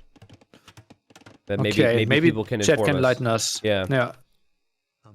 Yeah, I mean, it's a bit of a weird unit design, right? They have trample damage now. Just instantly? Ooh. I assume in it's melee not... modes. 20% trampled. Oh, well, that's good against eagles then. That would be sick against eagles. But then they still just die to skirms really, really badly? No, not in melee form anymore. I think they only have the CA class if they are in the CA form. This is a tech tree check right now from Andy. This is 100%. 100%. He's like, didn't I see a recent change? Okay, let's count relics. All 7 there. Stone there. It doesn't seem bugged. Tears there. Gold. So this would probably be a player pause. This might be a heart's beating too fast, need to breathe pause. Yeah, so we got double dock in the north here for Sitaux. So he's going to prioritize that area. Just 1 dock there for Andy. That's actually pretty notable because they both kind of seem to be going for the same build. So I assume Andy's going to build another dock right when we come out of this pause. But it's pretty much the same build, actually. It's just the fact that one player gets 2 more villagers. So those are the main things to break down. Neely, by the way, everyone keeps calling this map Pants. Okay. I think it should be called Pants with Pockets. Yeah, Pants with Pockets. I like it. Yeah, Pants with Pockets. And someone with very short legs. I assume no comment from the admin on anything here, so it might just be... Admin is not in the lobby with them, no. Yeah, okay. I think this is more... Yeah. Yeah, I mean, who knows, right? Maybe they're maybe someone's mouse ran out of battery and they've got to sort it out, but I'm sure we can't see the chat until they until they unpause the game. And I think the pause would also be a couple minutes ahead of time, right? This is basically 2 real-life minutes in the future, correct? Yeah. So and a lot of the game was played out. Yeah. Cool. So Ratha are... Admin again. So it's not registered. Everything else is fine. We have king and resources. So if one loses king, he resigns. Oh. Okay. Wait, they didn't set it to regicide mode. Yeah, but everything else is correct. Like the map generates correctly, and okay, got it. The resources are correct as well. So we don't have, if a king dies here, we don't have the hype moment of the game instantly going, like the player instantly being defeated. But they would obviously, that's pretty easy to enforce, and yeah. Okay, so I have an idea, and hear me out. What about we protect the king, not lose it? And then everything is just as it should be. That's a very good point. However, we have seen examples of people not paying attention to their king on the way back to their base. So really, yeah, I saw something yesterday. But not in a big tournament where it matters this much, right? No. It was the earlier rounds of the same qualifier. It didn't matter as much. Oh, okay. Dude, that blew my mind. That just blew my mind that happened. Like, so you know how I said after that happened, I guess some people are saying they didn't hear about it. I don't know if they're being sarcastic. Okay, NBL lost his king yesterday, guys. Go look it up. The clip's on Twitch, and it was on Nilly's channel. So, you know how I then said, to be fair to NBL, I didn't know that if a king gets attacked in melee, they forget their command? So I said that, and I was thinking, how did I not know that? I've casted 1,000 Regicide games.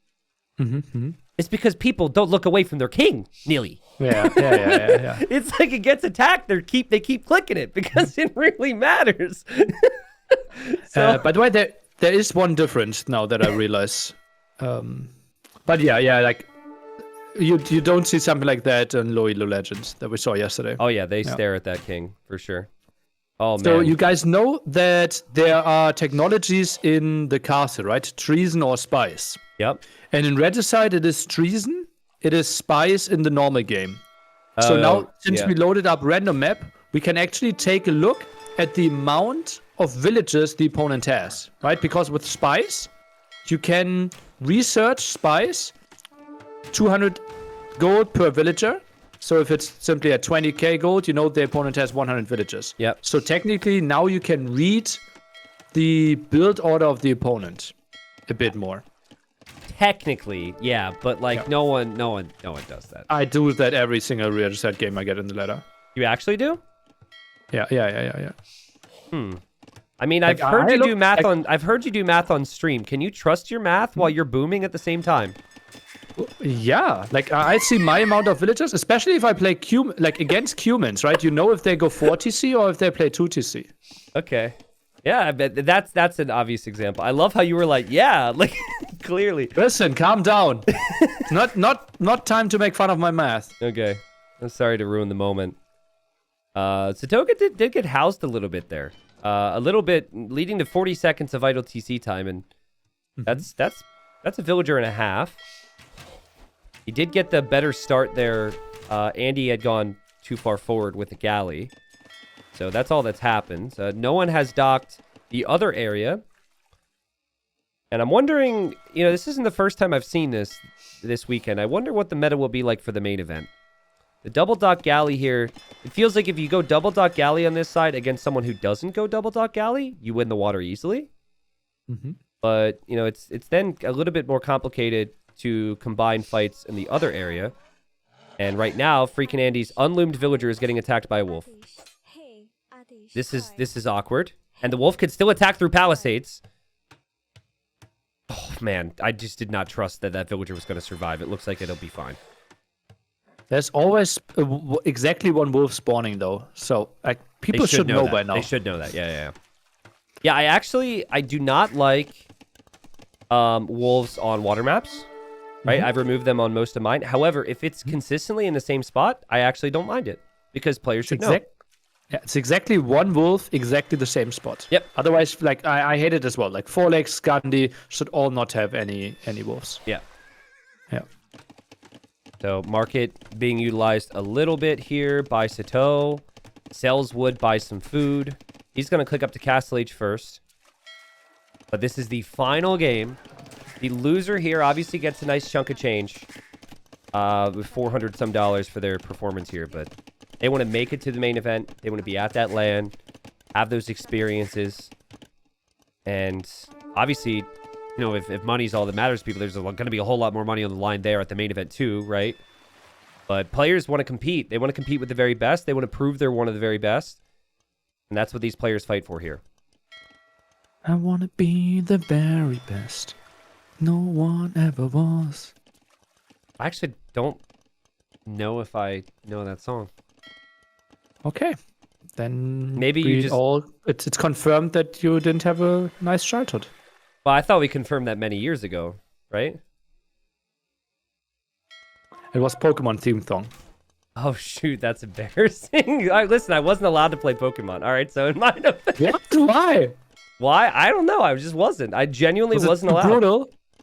Okay, I wasn't allowed. I had a good childhood, but I wasn't allowed. Okay. Well, then I'm really sorry. You said it and you didn't feel bad, but then when I said that I wasn't allowed to play it, you then felt bad, right? Yeah. That's really sad. Yeah. It's all good. Oh, man. It's all good. I'm fine. I want to hug you now. No, Well, it's all good. Please don't make it more awkward. It explains so much now. Like I said, I'm pretty sure this is not news to people. We got Spearman killing the deer here from Sitaux. That is a really nice play. Mm-hmm. Like, typically players are booming in that area. So that's not going to be hunt available then to FreakinAndy. War Galley upgrade and Bodkin Arrow already on the way. FreakinAndy doesn't have much space to run right now with his Navy. So he's going to have to micro. The ships are getting stuck there a bit for Sitaux. But he's going to have, again, like 20 seconds with an upgrade advantage here to force the issue here. Well, let's see if he can. Tries to move around. Bodkin is ready. 15 against 13. Should be fine for Andy, especially if he mixes in some. But he's sitting on 16. But obviously higher HP. How much does this matter now? They produce so much. No. Like the ships, right? Obviously, they both invested a lot. But, like, do you really need to invest more resources into this area now? Well, maybe Andy felt that if he loses water, he also needs to evacuate his wood line. Yeah. You have some fishing ships. Yeah, it's just a thought, right? Because, like, right now, Sitaux is behind by 6 war galleys. So I think if he understands he's behind by 6, he should stop producing. Yeah, I could see that, yeah. Also, Plumed Archer killed the villager that was on the dock on the right side. And there's also a galley added from Andy to deny a dock from Sitaux there. So that shows that Sitaux is shifting his focus elsewhere. But nice shot from Andy to add some fish there and to add that galley. That's really smart. So today I've never really looked onto the sails of the ships. You've been a big sail guy today? Yeah, but yeah. Is that a serpent? That's a serpent of some kind. Like a snake on the sails for Sitaux. Looks like it. The other side, it's like an elephant flower. Yeah, definitely. Elephant. I don't know about an elephant flower, but elephant cloud. Again, maybe I wasn't allowed to look at elephant flowers growing up. Plumed Archer's protecting that stone area too. This is very interesting. Andy's second TC is within his walls, but Sitau's putting a lot of focus on the map control right now. But I think, like, Ratha should be pretty good against Plumed Archers in the long run. It's time for 3 petards for Sitaux. Did he see where the king is? No, didn't see where the king is. So this unit has melee mode and ranged mode. I didn't get confirmation from you or chat if they take less bonus damage from skirmishers when they're in melee mode. I think they do. Yeah, I think that got changed 2 patches ago, though. That's super new then, because like there hasn't been a lot of Bengali Ratha play since. I remember Dowd doing it against Tato in TTL, but I don't know. They still take the same bonus damage? Okay, then I'm wrong. Okay, well then skirms completely shred them. So I think that making them long-term is a really bad idea, even if they have the melee bonuses. Yeah. Well then, Ratha is a complete waste. Yeah, but they're not a waste for now against Plumes, though. That's like so awkward about this unit. They suit Regicide starts so nicely. Look at Andy, though. TC there? I thought he was going to build a castle. Yeah, so did I. It's a bit weird. Okay. Well, now Sitaux sees this. And if Sitaux starts to take some good fights, Sitaux could just build a castle next to this gold. I don't like this TC from Andy. Oh man, how much lies on this one single game? What a crazy swing. How different your next 3 weeks are looking. Yeah. Next 4 weeks are looking. Yep. Depending on one single computer game. And also, I mean, I'm already trying to think of ways to tempt you out of the idea of retiring, but this is currently scheduled as the last NAC, right? It is the last NAC, correct. So, there's that as well. It's not like there's another one coming around the corner, sadly. So we've got the plumed archers here for Sitaux, and he's got to be licking his lips a little bit at that TC, thinking that he could maybe pressure it. But again, Ratha, I think, do perform okay against the plumed archers because they just have so much base HP. It's 105 HP for Ratha. The plume only has 65. Oh, 50, sorry. I think elite plume has 65. Think so as well, yeah. Plumes look way cooler when they run. They look very fun, very happy. And Sitaux doing a good job here. Down by 6 villagers, but that is to be expected when you've lost all your fishing ships. So I guess he's actually ahead in vills. Oh, man. Monk dead. And that will be an interesting trap war. But it feels like Andy's Im could be faster. 22 on food for both of them. Yeah, lots of action here towards the middle. You're definitely right. It would be the gold that Andy needs. But to protect the gold, he needs this castle. Are you kidding me? Is this happening? There's a mangonel about to come out for Andy. He needs it. He needs the shot. Sitaux gets underneath of it, but does get hit. Will also maybe lose a plume to a conversion. And the castle will go up here for Andy. Okay, but a solid 7 villager kills. Can't be too unhappy with that, Sitaux. And I think this will just be doubled down. And this will be a massive trap war. All right, so thinking... Mayans don't get bomber cannon. I feel like Bengalis shouldn't. I never see them go bomber cannon. They don't, right? They don't get bomber cannon? They don't. Okay. I think I told you or I forget who I told. But literally, like last month, I was playing a game against the Bengalis and they went Arbalest. And I was like, what? So now I'm second guessing my Bengali knowledge. Yeah, Bengalis are a really solid Arabia flank surf as well. I get, yeah, if they get Arb. That's true. Look at this TC from FreakinAndy way over to the right side. That is where he will get stone now. And Sitaux is mining stone in his walls at home and also on the right side.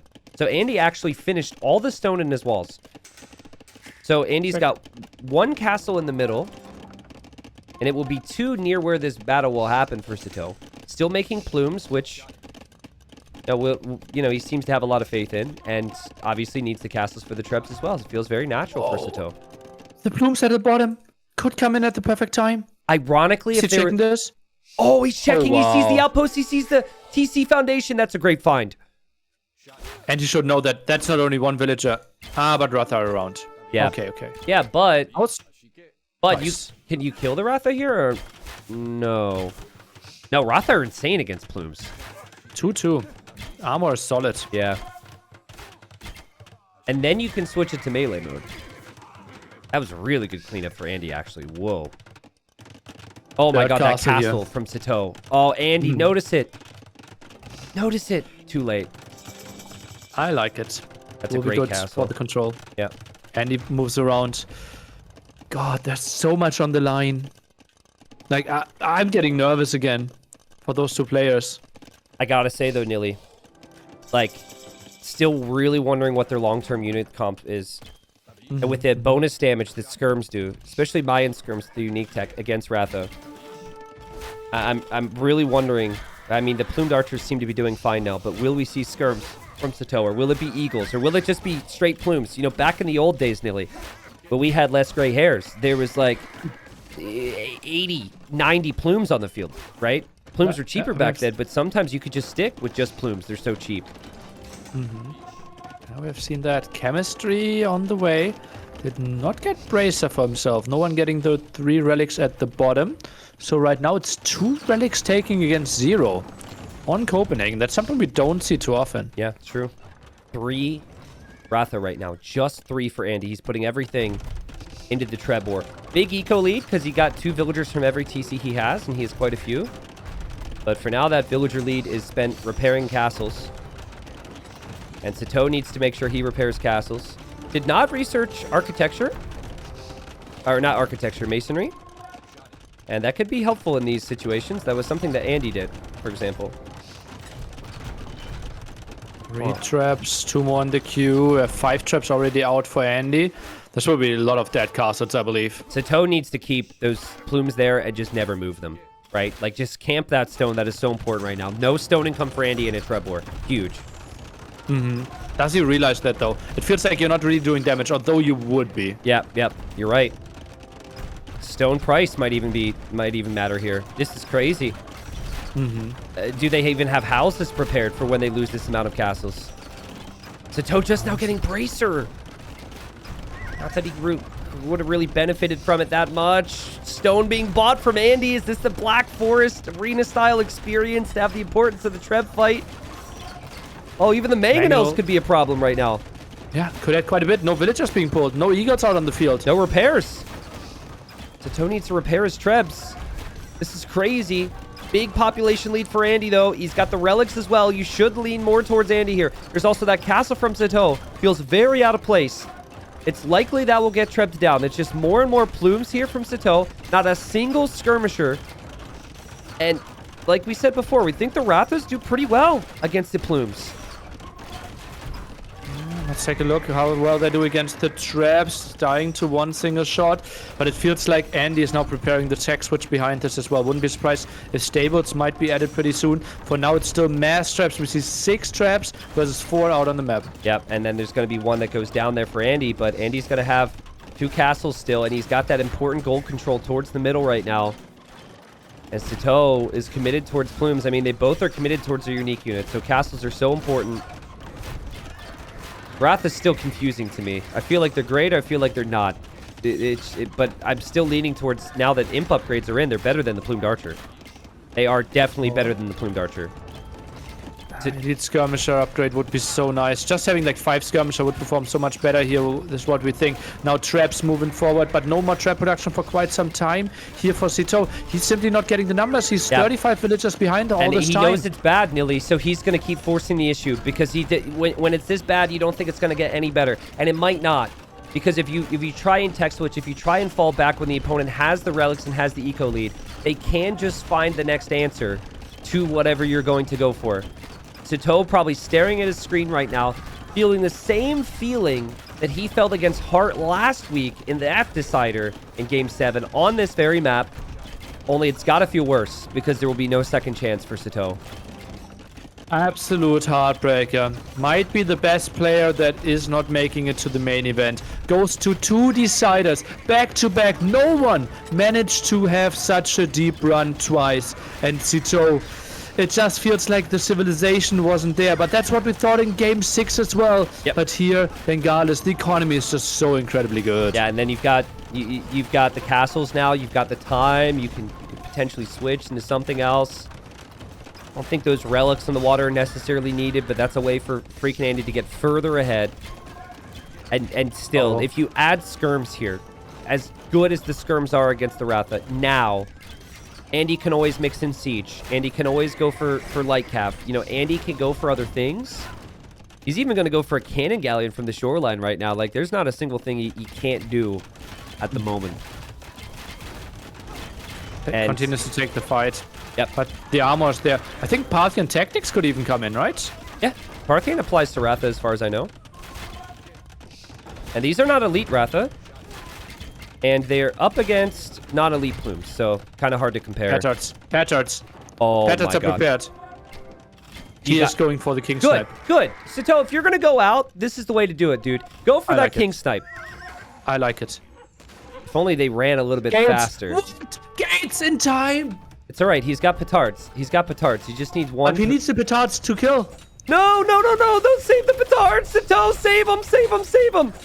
Sitaux, don't resign if your petards are alive. All right? You always have a chance if this is regicide. He's also running with his king. Petards are dead. Oh. Andy saw it. And I think that was it. He's sending everything. The builds are over there. Goes for the deep run. He knows he can't defend in a normal game. He needs to see the King Snipe. That's the only way how he can still win the game. Oh, baby. I mean, the gate does open when the Rathas are created. I'm just saying, Nilly.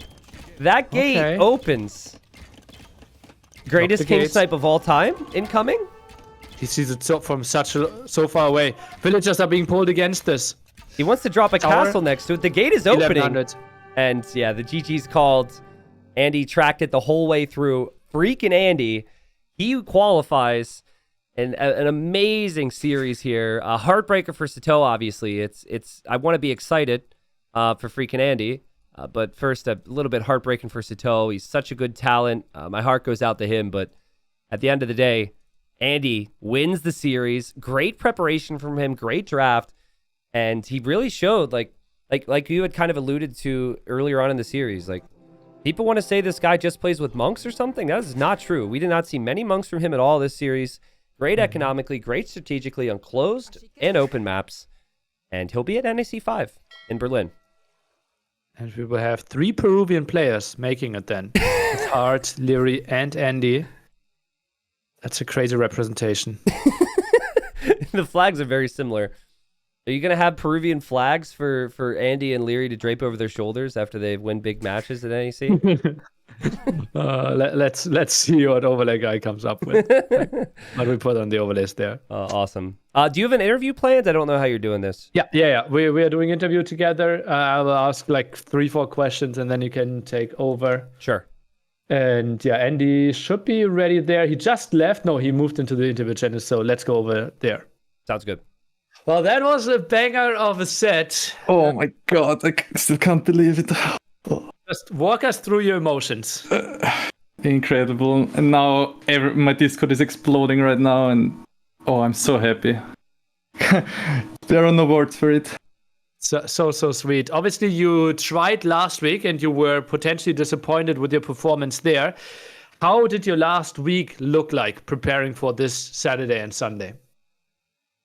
My last week? Well, I streamed some games, right? I'm honest, I didn't play. I think I played 1 practice set offline. The rest I played was all on stream. Wow. Basically. Okay. But some people helped me with strategies and told me some, I don't know, saves and stuff like that, and that helped me so much. Yeah. Shout out to Draken, Ganji, Trashmaster helped me a lot as well. Oh, okay. Brain circle there. What did you think after the draft? It felt like you had, especially for Arena in Copenhagen, typically really good civilizations.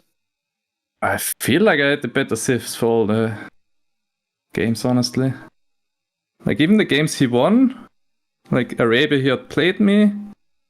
Yeah, I think Inca is better than Vietnam, and I think African read bets I can win as well if I play properly, and Arena, obviously. I would say I had 7 winning matchups, honestly.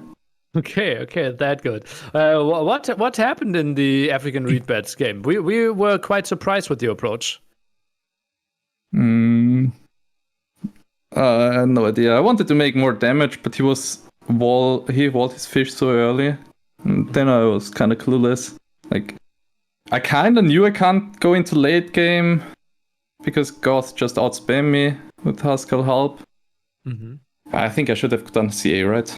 But I was always like, if I go CA now and do like 50 CA, he just goes Haskells afterwards, and then I'm dead as well. So. Okay.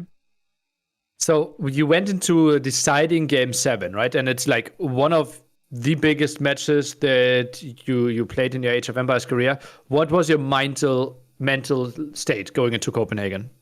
Into Copenhagen? Not that good anymore after losing the arena and the other one. So you were very confident going into Arena, leading 3-2 and having good civilizations left. Yeah, I think so.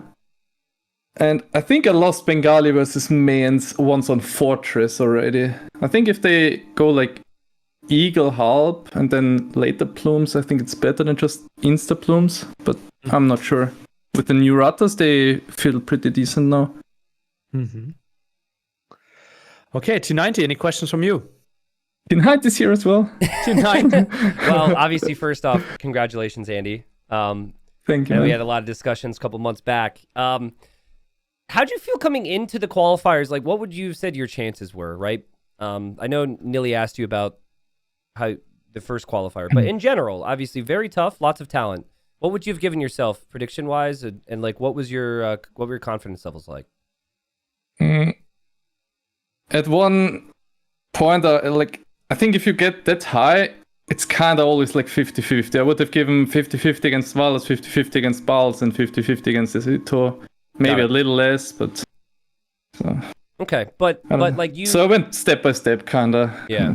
Okay, but like that says enough, right? Like, because a year ago, for example, I wouldn't have said that you were on the same level as like Barles and Sitaux and like maybe even Valus, right? So that your confidence was such where you felt like it was doable, but you weren't necessarily favored, I guess. Yeah, exactly. Awesome. Well, I mean, I think that's like from rank 5 to 20, 25 in the world, it's like that. Like if you see who didn't qualify MBL, I think MBL can take a set of me easily. Sebastian, who else? Carpoch. Yeah. I played a practice set with Carpoch. We always were like 50-50 as well. So I don't know. Okay. Well, I mean, perform on the day, I guess. You've never been to a LAN event, to my knowledge, right? So how's that feel? How excited are you? I'm super excited. I'm so happy, and well, I can't wait to meet you all. It will be super fun, I guess. Yeah. Nice. What are you looking most forward to? I'm looking forward to it. What are you looking most forward to, Andy? I don't know, just being there, talking to the others. I don't know. I don't think I have too many chances in the main event, but... What are your ambitions? Is it like... What's the main event format in the top 10? Swiss stage? Swiss? Is it 9th and 10th out, rest goes into playoffs? Well, I would be really happy if I get 7th to 8th. Okay. That would So like already be insane. 2 group stage match wins, kind of. 2 out of 5 wins. Huh. And since I'm last seed, right, probably. Or am I last? I'm probably last. So I will face Hero first round, which is already... No, that's not how it works. What? No. Last seed faces the 5th seeds in the first. Oh, okay. It's okay. Yeah. You literally... That sounds good. It's okay you didn't read the main event handbook. T90 will explain defaults to you once we get there. I know that one. Okay.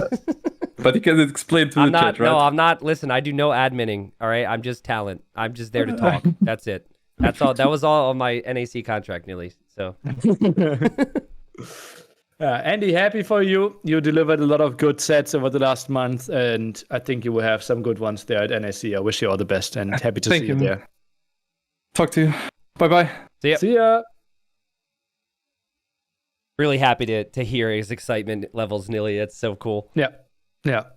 Felt very humble, very happy, and he knows what he accomplished here. Yeah, absolutely. Well, hey, it was a great cast. I had fun, obviously. Excited to cast with you more in Berlin in 3 or so weeks, but I know you've got plans for the second series. So that'll be it for our cast, and thanks for having me on, man.